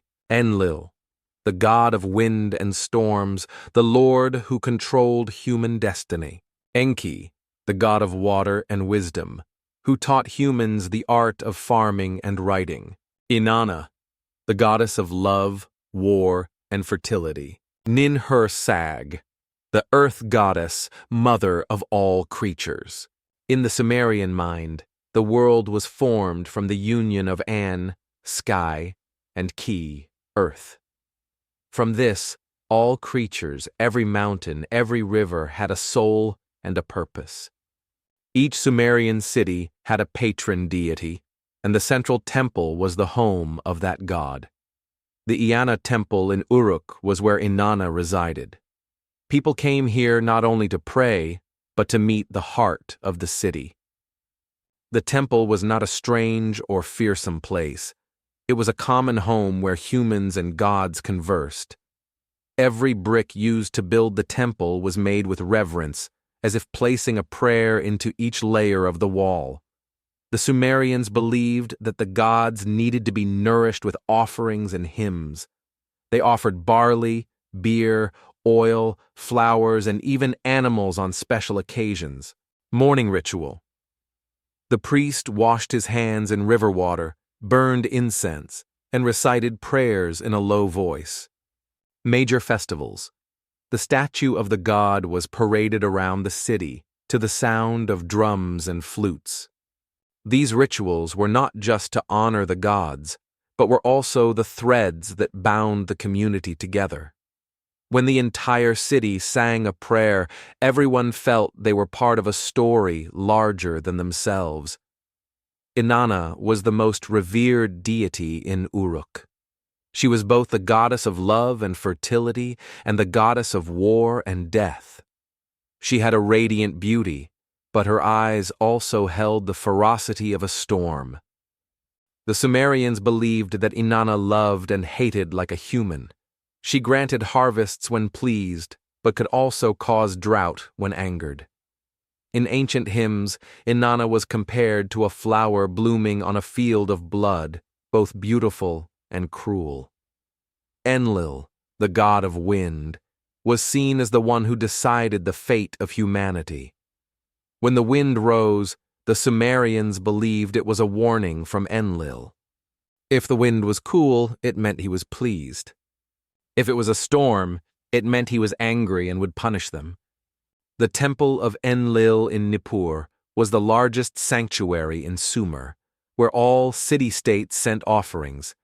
Enki was a close and benevolent god. He brought fresh water from beneath the earth, helping the fields to be full of life. Enki was also the one who taught humans writing, how to build canals, and how to craft tools. The Sumerians believed that when they heard the sound of water flowing in the canals at night, it was the whisper of Enki, reminding them to care for the land and water. According to Sumerian legend, in the beginning, there was only chaos, Apsu, fresh water, and Tiamat, salt water. From their union, the sky and earth were born, and the gods appeared to order the universe. Humans were created from the clay and blood of a sacrificed god, as proof that humans carry within them both earthly and divine elements. In every festival, music was an essential part. The sound of harps, flutes, and drums rose like the language of the heart. The Sumerians believed that music could reach the ears of the gods. An ancient hymn dedicated to Inanna reads, "O goddess, you are the wind that makes my heart tremble. You are the light that illuminates my barley fields. Hear our prayer and grant us a bountiful harvest." In the Sumerian world, priests, Ensi, and priestesses, Entu, were not just connectors between humans and the divine, but also keepers of memory, administrators, and teachers of knowledge. Priests handled rituals, interpreted omens from the stars, the river water, and the wind. Priestesses served the goddesses, especially Inanna, taking on sacred roles in fertility rites and the holy marriage, hieros gamos. Every morning, the priest climbed to the highest step of the Ziggurat, burned incense, and offered a prayer. The Sumerians believed they were the voice of the entire community, carrying wishes for harvest, health, and peace to the ears of the gods. One of the most famous stories of Sumerian mythology is Inanna's descent into the underworld. Inanna, the goddess of love and life, decided to visit her sister, Ereshkigal, the goddess of death. To enter the netherworld, Inanna had to leave behind a piece of jewelry and clothing at each gate until she was naked, symbolizing the shedding of all power and fame. While Inanna was imprisoned in the underworld, the land on earth became barren, and the crops withered. Thanks to Enki's intervention, Inanna was rescued, but she had to let her husband, Dumuzi, take her place in the underworld for part of the year. When Dumuzi descended, the land withered, the dry season. When Dumuzi returned, the rainy season came, and the barley blossomed. This story is a symbol of the cycle of life, death, rebirth, a core philosophy of the Sumerians regarding nature and life. During the spring festivals, the sacred marriage ritual was performed. The king, representing Dumuzi, would symbolically marry the high priestess, representing Inanna. This ritual was intended to pray for a prosperous harvest, healthy livestock, and a thriving populace. The sound of drums, flutes, and the people singing echoed throughout the city, like a symphony offered to the gods. The temple was not just a place of worship, but the center of all important activities. Granary. The temple stored barley, beer, and oil as the lifeblood of the city. School. Dubsars learned and wrote at the temple. Court. Priests judged major disputes based on both law and the will of the gods. Each temple was a microcosm, where people learned to live in harmony with each other and with the world. Music was the sacred language of Sumer. In every ceremony, the sound of harps, drums, and flutes not only created sound, but was also seen as a bridge to the gods. Harvest songs often started slowly, like falling rain, then gradually intensified, like a storm that enriches the land. Priestesses often danced during rituals, each step symbolizing a barley seed falling to the ground, sprouting, and rising. The Sumerians believed that life was a temporary gift. Death was not an enemy, but a gateway to a world of shadows, Kur, where the soul continued to exist in a faint form. The afterlife was not a heaven or hell, but a desolate land where souls ate dust and drank murky water. For this reason, the Sumerians focused on living well, leaving behind works, stories, and memories, just as Gilgamesh did. Sumerian religion was closely tied to the power structure. The king, Lugal, was not a god, but was seen as the one chosen by the gods to protect the people. All decisions about harvests, war, and peace began with an inquiry to the gods. From around 3000 BC, pictograms became an abstract system of symbols. Cuneiform became the unified written language of Sumer, used to record everything from trade contracts to poetry. The miracle is that cuneiform was not just the language of one city, but of an entire civilization. Before writing, the memory of a generation existed only in the minds of the elderly and the stories told around the fire. But now, clay tablets became storehouses of memory. A contract could be stored for decades. A story could live forever, even if the storyteller was gone. Writing helped the Sumerians create the first recorded history, no longer just legend, but concrete facts about harvests, wars, and trade. In addition to contracts and lists of goods, the Dubsars began to carve myths and hymns. The story of Inanna's descent into the underworld, the story of Dumuzi and the harvest, and especially the Epic of Gilgamesh, the first literary work of humanity, was also born on these clay tablets.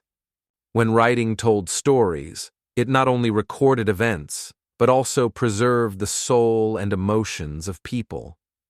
The Sumerians built houses of tablets, the forerunners of libraries. Clay tablets were classified and stored in temples or palaces. Each tablet had a seal, bearing the name of the writer and its content. A Dubsar once wrote, "Tomorrow, when I am gone, this tablet will still tell my story. The earth will not forget, for the earth is the memory of the universe." Writing not only helped commerce and literature, but also created new power. Those who could read and write were considered wise, almost possessing divine power. Laws, when carved on clay, became immutable, no longer based on spoken words. Kings, merchants, and priests all needed Dubsars. Without writing, the entire Sumerian social system would be in chaos. Imagine a Dubsar sitting in a temple courtyard, holding a reed stylus and pressing it into the clay. The tap, tap sound echoes softly as the tip touches the soft earth. Each wedge-shaped mark is like a heartbeat, each line of text like a breath of civilization. As the sun sets, the Dubsar looks at the clay tablet and smiles. "Today, I have recorded a part of this world. Tomorrow, the world will remember me through these tiny wedge marks." Sumerian writing was not just a tool, but an art of communicating with the gods. During festivals, hymns were written to be offered to Inanna. In rituals, prayers were carved onto clay tablets and buried in the temple foundation, like sending a letter to the heavens. Writing was like a bridge between humanity and the universe. No work demonstrates the power of Sumerian writing more clearly than the Epic of Gilgamesh. Every story about the legendary king and his friend Enkidu was recorded on multiple tablets, each tablet like a chapter of an immortal book. The wedge marks on the tablets were not just letters, but the heartbeat of an era.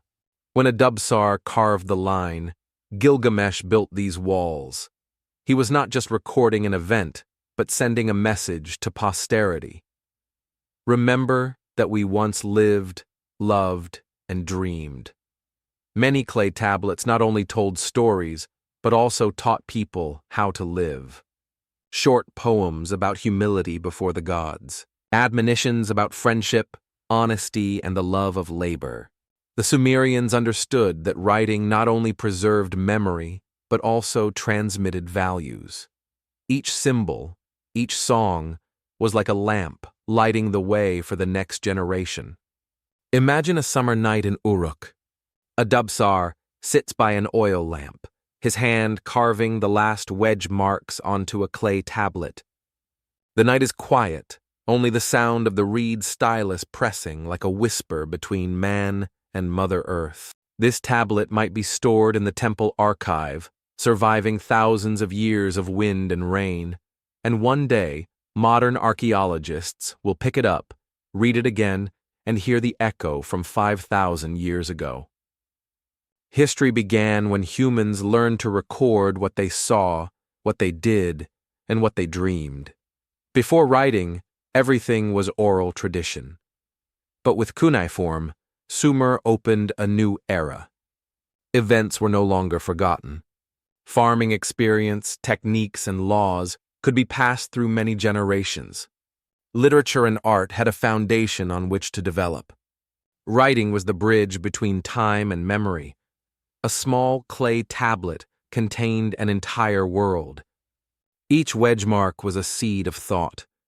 Each line of text was a field of memory. When hundreds of tablets were put together, they became the first book of humanity. The Sumerians believed that the earth remembered everything. When writing was carved onto clay, it merged with the eternal soul of nature. Before his death, an old Dubsar left these words: "I do not know if my name will be remembered, but I know that these wedge marks will live longer than I. They are my voice sent to the future." Those words were the declaration of the Sumerian civilization. We may leave this world, but our stories will not. Writing transformed humans from creatures dependent on memory and oral tradition into creators of history. It helped Sumer record harvests and build laws. It preserved poetry, myths, philosophy, and dreams. It gives us today the chance to listen to voices from 5,000 years ago. On the Mesopotamian plain, the Sumerian city-states were not just dwellings, but entities full of ambition. Uruk, Lagash, Eridu, Kish, and Umma, each city-state had its own patron deity, a system of temples, a granary, and its own army. Uruk was proud of its Iana temple and majestic Ziggurat. Lagash was strong with its barley fields stretching like a sea. Umma was famous for its intelligent irrigation canals. Each city-state was like an individual star, shining brightly in the sky of history. But when the stars got too close, they collided, and that was when war broke out. War in Sumer was not always out of hatred. It often began over water and land. When one city-state expanded its irrigation canals, water was blocked from the downstream region, causing conflict. As the population grew, the demand for arable land made the city-states compete. A clay tablet from Lagash reads, "Umma has taken our water. We must reclaim justice." To protect themselves, the city-states formed armed forces, equipped with bronze weapons. Spears and bronze axes were the most common weapons. Leather shields and bronze helmets were used in battles. Some city-states even developed two-wheeled carts, the precursors to chariots, which made soldiers more mobile. The army was not just a force, but also a source of pride for each city-state, symbolizing prosperity and the ability to protect the gods and the people. One of the most famous wars in Sumer was the conflict between Lagash and Umma. The cause began with the Guadana Plain, a fertile area claimed by both city-states. Lagash argued that the land belonged to their god, Ningirsu. Umma objected, stating that the land and water were for all. The war lasted for many years, with bloody battles but no clear victor. A clay tablet from Lagash records the victory of King Eannatum. "I have defeated Umma. The water of Lagash flows freely again." In every war, religion played a central role. The Sumerians believed that the gods chose sides and granted strength to the righteous army. Before a battle, priests performed rituals, praying to Enlil and Inanna to grant the warriors strength. Upon victory, the city-state offered spoils to the temple, considering it a gift of thanks to the gods. When war caused too much damage, the city-states realized they needed to agree to coexist. Lagash and Umma once signed a treaty on water rights, recorded on a clay tablet, one of the first peace treaties in human history. The content of the treaty was simple. Water flows for both. The land is divided. No one crosses the border without notice. To counter greater threats, some city-states began to form alliances. Uruk collaborated with Kish to protect trade routes. Lagash sought allies in Eridu when threatened by Umma. These alliances were like a nervous system connecting the bodies of the city-states, helping them to be strong not only militarily, but also in trade and culture. A Lagash warrior once wrote on a clay tablet, "I have walked through fields burned dry by war. I remember the scent of barley at harvest, and I long for peace more than any glory." That sentence shows that although war was a part of history, people always longed to return to their fields and to peace. In Sumerian history, many kings were not just rulers, but also true warriors. Eannatum of Lagash. Known as a victorious king, he led Lagash through many battles with Umma and inscribed his name on the famous vulture stele.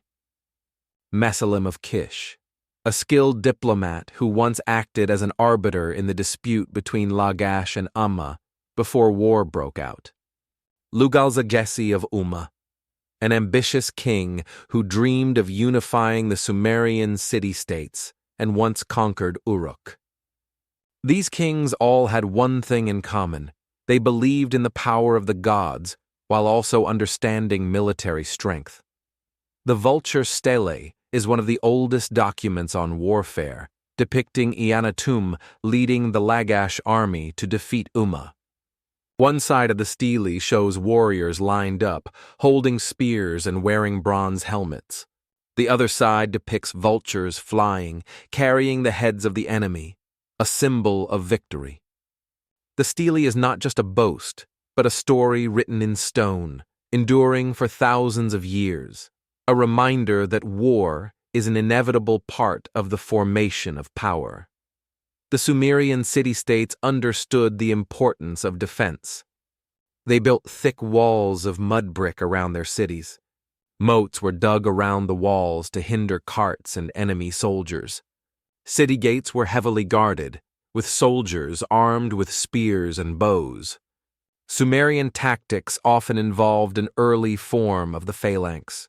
Soldiers stood in rows, shields in front, spears pointing out like a wall of steel. Sumer was one of the first civilizations to use bronze to craft weapons. Bronze spears with sharp points, battle axes with curved blades for slashing armor, daggers and short swords for close combat. Armor was initially made of thick cowhide, later reinforced with bronze in critical areas like the shoulders and chest. Bronze helmets were forged into a round shape to protect the head from blows. A major advancement in Sumerian warfare was the two-wheeled cart, usually pulled by donkeys or oxen. The cart was made of wood, with leather-covered wheels. Warriors stood on the cart, shooting bows or holding spears, creating a mobile advantage. In battles on flat plains, carts were strategic weapons, helping to break infantry formations. Kings and priests always asserted that every war was the will of the gods. Eannatum once declared that the god Ningirsu had ordered him to punish Umma. Warriors carried the symbols of their patron god on their shields and helmets, believing they were fighting for sacred justice. The combination of religion and politics helped Sumerian kings maintain the loyalty of their people. War was not just to protect land, but also to control trade routes and resources. Whoever controlled the water canals controlled the harvest. Whoever captured the trade routes would acquire copper, wood, and precious stones. Therefore, war also meant prosperity or decline. A clay tablet records the words of a Lagash warrior. "We fight for the land of the gods, but my heart only wishes to see the harvest. When I hold my spear, I hear the sound of the barley fields in my head, like a call to return home." This statement reflects the mentality of a Sumerian warrior. Fighting was necessary, but peace was always a deep-seated desire. Long wars created stronger, more centralized rulers. The king was not only a military leader, but also the manager of canals, trade, and rituals. Some city-states became powers after wars, collecting tribute from neighboring regions. This paved the way for the first kingdoms, a shift from independent city-states to alliances under a single great power. In Sumerian history, Lugalza of Umma is remembered as the king with the ambition to unite all city-states under a single banner. He started from a small city-state, but with diplomatic and military skill, he defeated Lagash and forced neighboring city-states to submit. In a short time, he controlled almost all of southern Mesopotamia. Lugalza declared, "I am the king of all that the Euphrates and Tigris rivers embrace." However, his great ambition created a formidable enemy, Sargon of Akkad, who would change the history of Mesopotamia. Sargon was not a Sumerian, but a Semitic leader from the region of Akkad. but he learned from Sumer the art of building city-states and warfare. He defeated Lugal-Zaggisi in a decisive battle, bound him, and led him through the gates of Uruk as a symbol of the fall of Sumerian power. With this victory, Sargon established the Akkadian Empire, the first empire in human history. Although Akkad dominated, the foundation of Sumerian civilization lived on, as Sumer's writing, religion, and art continued to have a profound influence. The wars between the Sumerian city-states not only brought power, but also caused suffering. Many lands were abandoned due to water depletion after canal conflicts. Villagers had to leave their homes when war spread. Clay tablets record losses of crops, livestock, and people, scars that never healed. A Sumerian warrior once carved on a clay tablet, "I have seen blood mix with river water. I hope one day my descendants will only hear laughter, not the clash of swords." War made the Sumerian city-states realize one thing: no one could stand firm if they only looked out for themselves. Alliances, common laws, and trade between city-states became important. Kings learned to negotiate before drawing their swords, because a victory today could be the seed of disaster tomorrow. During this turbulent period, religion remained a spiritual anchor. Major sacrificial ceremonies were held before each battle to ask the gods Enlil and Inanna to be on their side. Victory was seen as a sign of divine approval.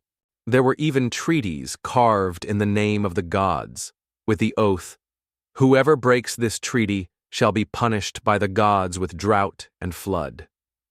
Although war was an inevitable part of Sumer, moments of peace still existed.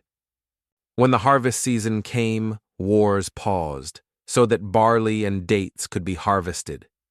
City-states sent gifts to each other, beer, bread, and woven cloth, as a way to renew friendships. It was in these periods of peace that Sumer blossomed in culture and art, with new songs, poems, and clay tablets being created. As Akkad rose, many Sumerian city-states lost their autonomy, but their spirit lived on. Uruk continued to be a cultural and religious center. Lagash maintained its tradition of agriculture and craftsmanship. Eridu, the oldest city, became a symbol of memory and origin. Sumer did not disappear, but merged into the new wave of history, passing on its wisdom to Akkad, Babylon, and the entire world that followed. As the sun first rose over the Euphrates, the city of Uruk awakened. From the mud brick houses, thin wisps of cooking smoke rose into the sky, mingling with the smell of grass and ripe dates. The sound of children laughing, running after goats to the fields, the sound of men hammering bronze, preparing tools for a day of labor, the sound of women grinding barley flour, creating a deep, warm rhythm, a reminder that the life of Sumer began with a grain of barley and a patch of fertile land. The family was the nucleus of Sumerian society. A household usually consisted of 5 to 10 people, including parents, children, and sometimes grandparents. The father was the pillar, managing property, fields, and was responsible for ancestor worship. The mother took care of the house, ground flour, baked bread, brewed beer, and raised the children. Sons usually learned their father's trade, while daughters learned weaving, cooking, and sometimes became priestesses in the temple. They valued the family as the root of all values. The Sumerians built their houses from sun-dried mud bricks, sometimes mixed with straw to increase durability. Houses often had a central courtyard, a place for drying barley and having outdoor meals. The roofs were flat, and in the summer they were used for sleeping under the cool, starry sky. The furniture was simple: low tables, wooden stools, woven rugs, and clay jars for water, beer, and oil. Some wealthy families had extra rooms for guests and a granary sealed with a cylinder seal carved with unique patterns. The main foods of the Sumerians were barley, dates, vegetables, and fish from the river. Barley bread baked on hot stones was crispy and fragrant. Barley beer, drunk through long straws, was considered the drink of the gods. Meat appeared less frequently in daily meals, but was present during festivals, usually goat or sheep meat. Dates were a sweet and energy-rich dessert. Meals were not just for sustenance, but were also a time for the family to gather and share stories about the harvest, trade, and myths. Besides farmers, Sumerian society had many crafts and services. Potters created jars, pots, and small statues with elegant patterns. Metalworkers forged tools and weapons from bronze. Weavers wove cloth from sheep's wool, dyed with natural colors. Merchants traveled far to Akkad, Elam, and the Gulf region to trade goods. Dubsars, scribes, were a respected profession because they held the memory and power of information. The clothing of the Sumerians was mainly made of wool and hand-woven fabric. Men wore a wrapped skirt, konakis, made of wool, usually knee-length. Women wore long dresses, decorated with fringes or dried date seeds. The wealthy wore necklaces and earrings made of gold, silver, or precious stones. Jewelry was not only for beauty, but also to show social status and divine protection. Sumerian children learned basic skills from a very early age. Boys learned to herd goats and drive wooden carts. Girls learned to weave, bake, and sing folk songs. Popular games included shooting clay marbles, playing dice, and molding animal figures from clay. The laughter of children echoed through the courtyards, making life on the plain vibrant. The Sumerians loved music. They used harps, flutes, and drums in their gatherings. In the evening, the whole family would sit under the roof, listening to songs about Inanna, Dumuzi, or heroic battles. Music also appeared in harvest festivals, when everyone danced around a bonfire. The life of a Sumerian farmer began before sunrise. When the sky was still dim, they were already in the fields with their plow-pulling oxen. Morning. Farmers irrigated through small canals, cleared weeds, and fertilized with animal manure. Noon. They ate a simple meal of barley bread, dates, and cool water. Afternoon. They harvested or sowed seeds, checking dikes and canals. When the sun set, they returned to the village, sat under the shade of a tree to talk about their day's labor, and drank a sip of beer to recover their strength. The sound of water buckets, the lowing of oxen, and the swish of sickles cutting grain created the melody of the seasons, a rhythm that had echoed for thousands of years. In the city, potters and metalworkers were busy all day long. Potters sat before their wheels, shaping water jars and beer pots. When the products were finished, they fired them in clay kilns, the red flames casting light on their dust-streaked faces. Metalworkers, their forges echoed with the sound of hammers and the smell of molten metal. Bronze was forged into knives, spears, and plowshares, tools that helped the entire society function. Weavers sat at their looms, their nimble hands creating fabrics full of patterns, which were then dyed with colors from leaves or colored earth. Each person was proud of their product because they believed that a tool, a pot, or a piece of fabric also carried a part of the maker's soul. The Sumerian market was the heart of commerce. From early morning, merchants displayed baskets of grain, jars of beer, pottery, and woven cloth. They bargained with clever greetings, and sometimes transactions were recorded on the spot by a dubsar. Goods came not only from Uruk and Lagash, but also from afar: bronze from Anatolia, wood from Lebanon, and precious stones from the region of Iran. The market was not just a place for buying and selling, but also for exchanging stories. People heard news about floods, wars, and even new legends from other city-states. Sumerian women played a very important role. They managed the household, ground flour, brewed beer, wove cloth, and cared for the children. Some women engaged in business or became priestesses, those who conducted rituals, prayed for the harvest, and organized festivals. Women could own land and property, a rarity in many ancient civilizations. Ancient Sumerian folk songs often praised women as the keepers of the family's fire and the soul of the harvest. Marriage was a major event.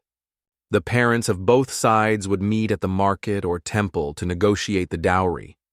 The wedding took place after the harvest, when the granaries were full and the beer had been brewed to perfection.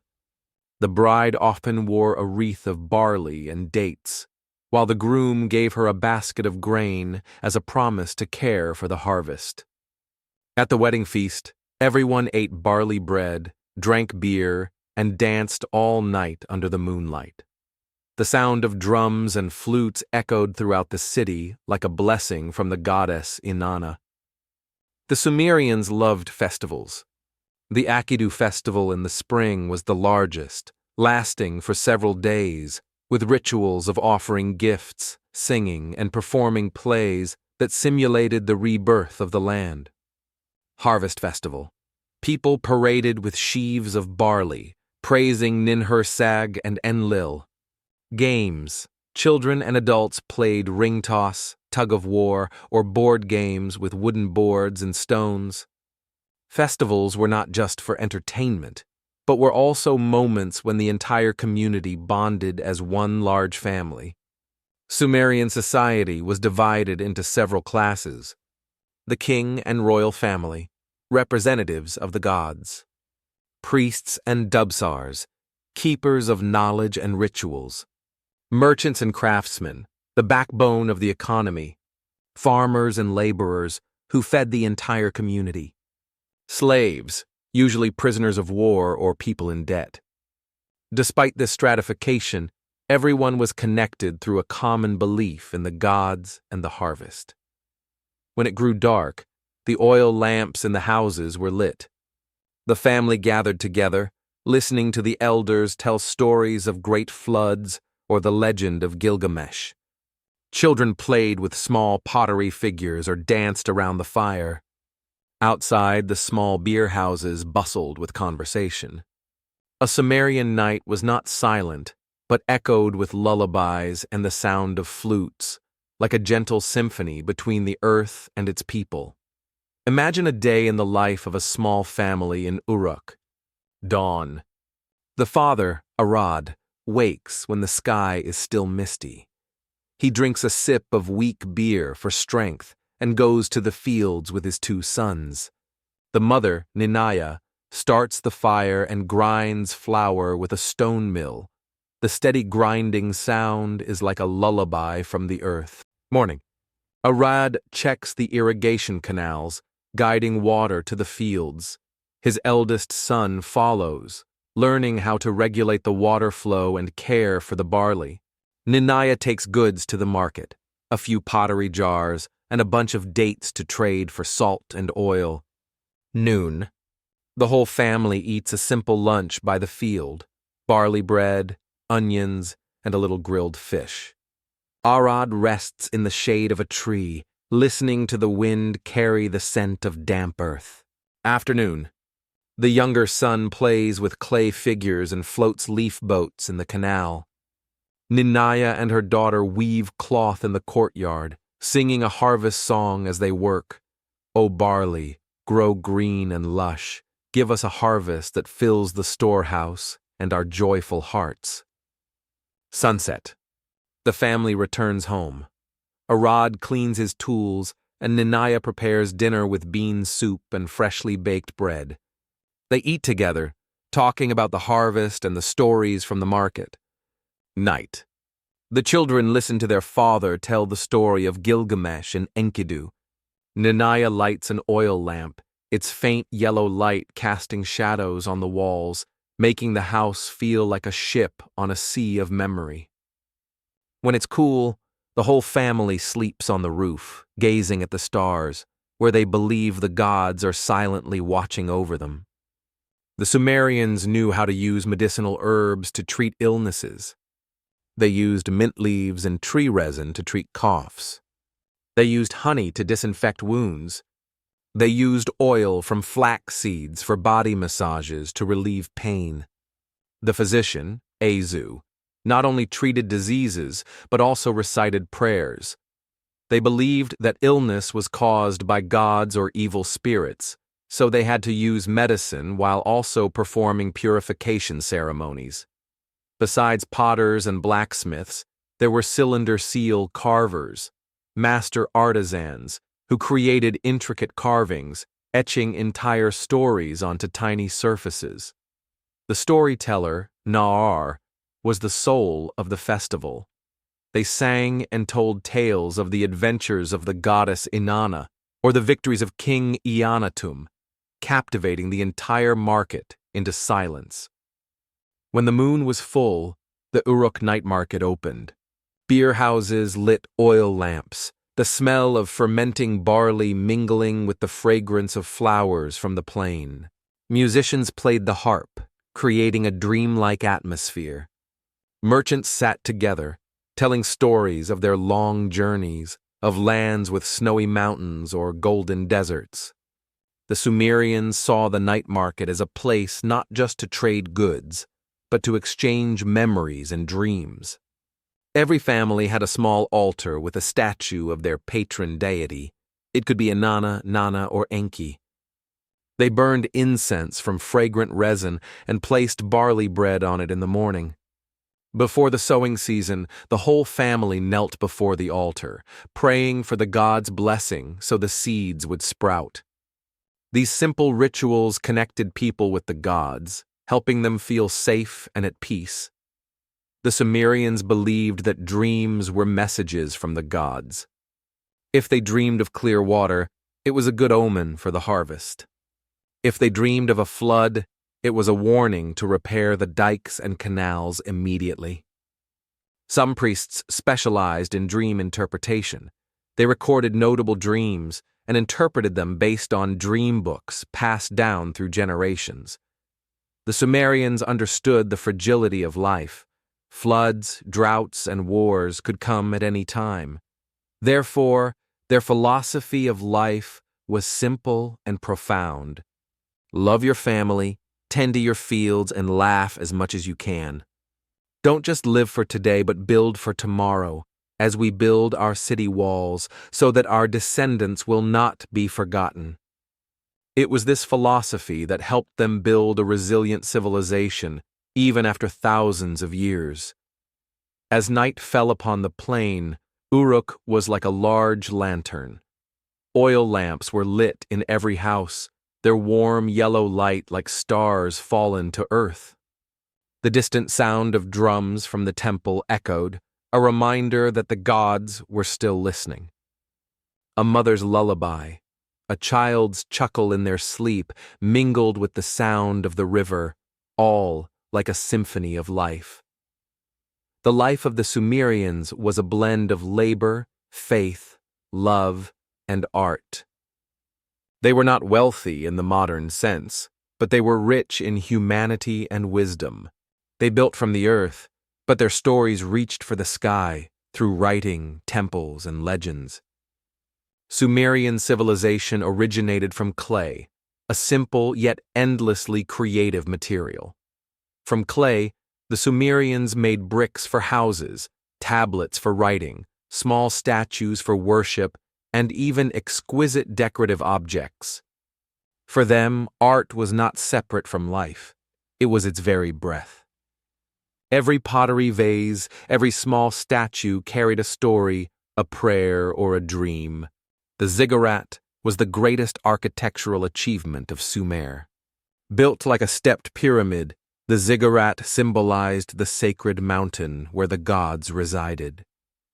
Each brick tier rose higher, leading to the temple at the summit, where priests prayed and performed rituals. The main material was mud brick, which was fired and stacked into enormous blocks, with an outer layer coated in bitumen to resist rain. When the sun shone down, the ziggurat radiated a golden light, like a brilliant bridge leading from the earth to the heavens. The Sumerians sculpted statues of gods, people, and even scenes from daily life. Statues of Inanna with large, round eyes, expressing wakefulness and authority. Statues of sheep, cattle, and lions were delicately carved, symbolizing strength and prosperity. Small statues were often placed in temples as intercessors for the families who offered them. Sometimes artisans carved everyday scenes, a woman grinding flour, a warrior holding a spear, or a person playing a harp. Sumerian pottery was not just for holding food, water, and beer, but was also a form of art. Pottery vases were decorated with spiral patterns, wave motifs, and mythological stories. The colors of the pottery were usually brown, red, or pale yellow, the colors of the earth and the sun. When holding a piece of Sumerian pottery, one feels as if they are touching the hands of an artisan from thousands of years ago, feeling the warmth and heartbeat of an era. The Sumerians invented the cylinder seal, small tubes with intricate raised carvings. When rolled on soft clay, it left a complete story, a hunting scene, a festival scene, or a family's emblem. The seal served as both a signature and a protective amulet. The artisans who carved these seals were considered storytellers in stone. Music was the soul of Sumerian art. They used harps, flutes, drums, and rattles. Songs often told of harvests, love, and reverence for the gods. During festivals, the sound of harps and drums echoed throughout the city, in sync with the community's heartbeat. A clay tablet once recorded, "Music makes the earth tremble, makes the gods smile, and lightens the human heart." The Sumerians paid great attention to physical beauty. They wore necklaces, earrings, and bracelets made of gold, silver, and precious stones like lapis lazuli and carnelian. Jewelry was not only for adornment, but also a symbol of divine protection. Clothing was woven from wool, sometimes dyed in vibrant colors for festivals. Noble women often wore belts of golden thread and headbands. Sumerian art was not just for the nobility. Everyone participated in creation. Farmers carved patterns on their water jugs. Potters told myths through their motifs. Minstrels turned stories into songs that traveled through the streets. Art became a connecting thread, helping the community to perceive beauty amidst a simple life. Detailed analysis of the architecture of ziggurats and houses. Stories of famous artisans and their surviving works. The role of art in religion and politics. Music and dance in Sumerian rituals. The ziggurat was the pinnacle of Sumerian architecture, serving as both a place of worship and a symbol of power and faith. Each ziggurat was built like an artificial mountain, with multiple successive tiers. The lowest tier was often for storage and preparation of offerings. The highest tier was the temple, where the god resided.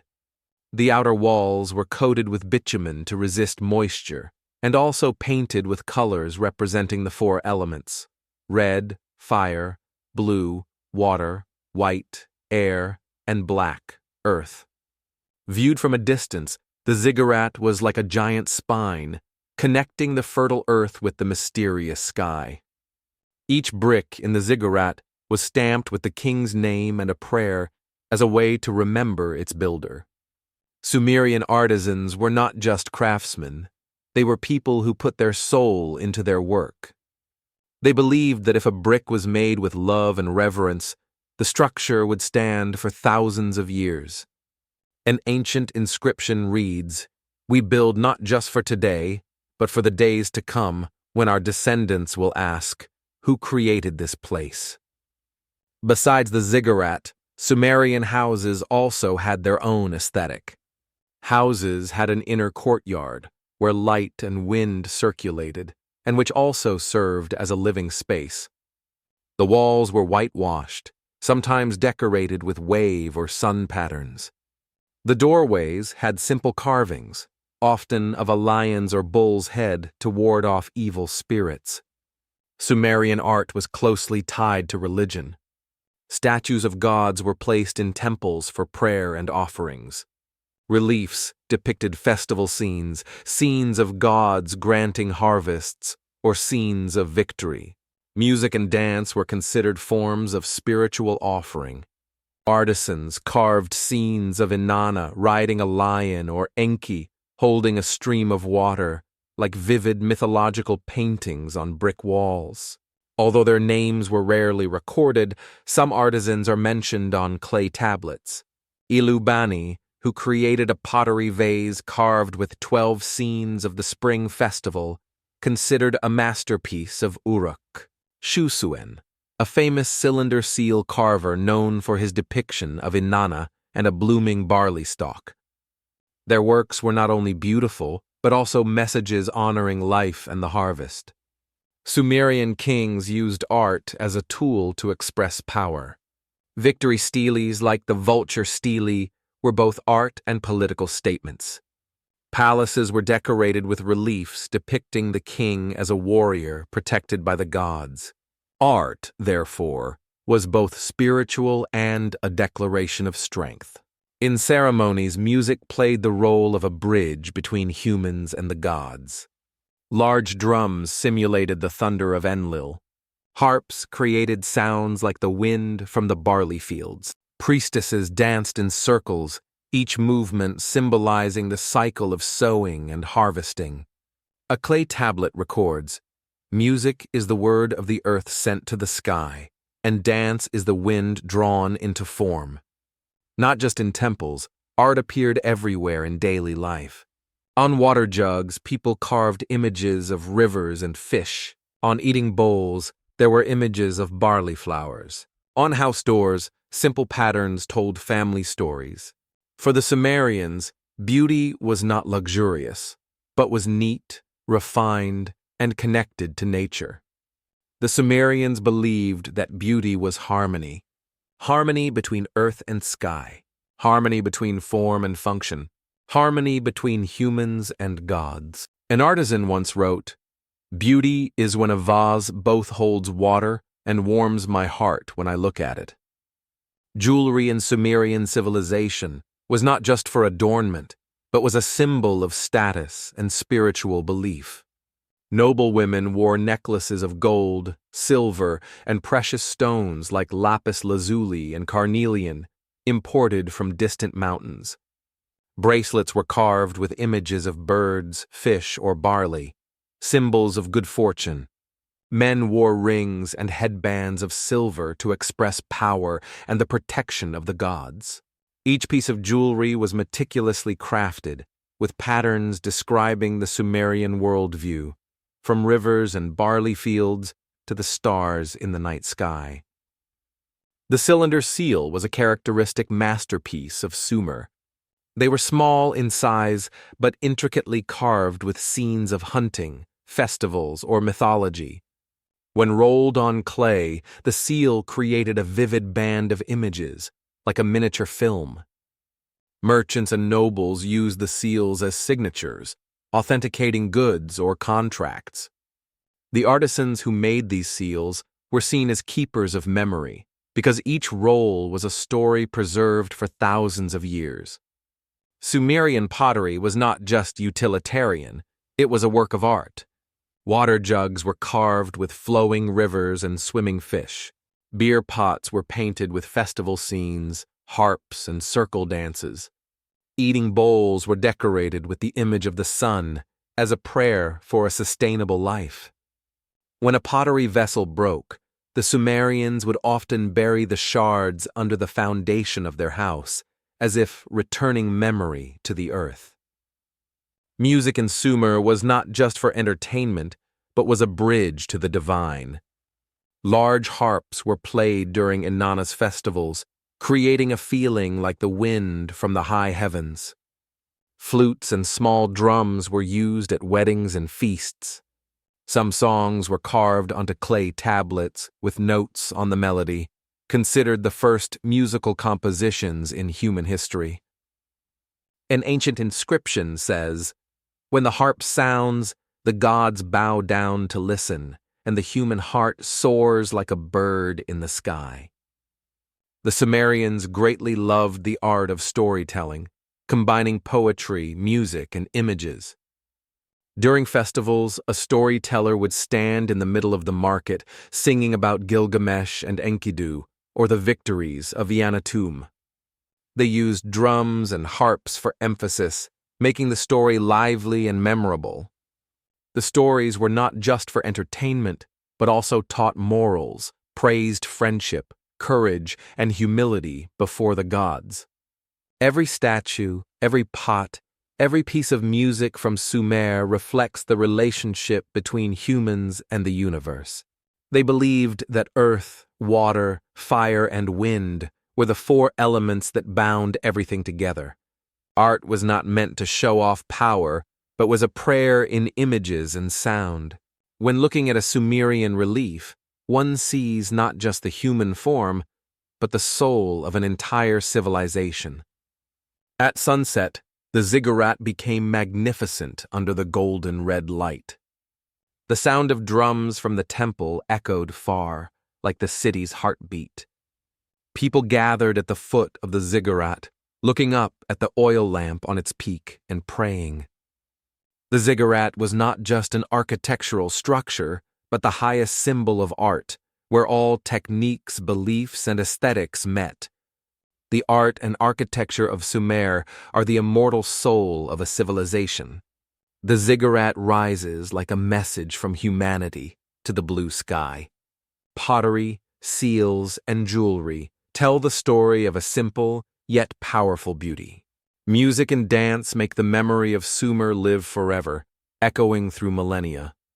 The land of Sumer, situated between the Tigris and Euphrates rivers, was not only the birthplace of a brilliant civilization, but also the place where the first seeds of human thought were sown.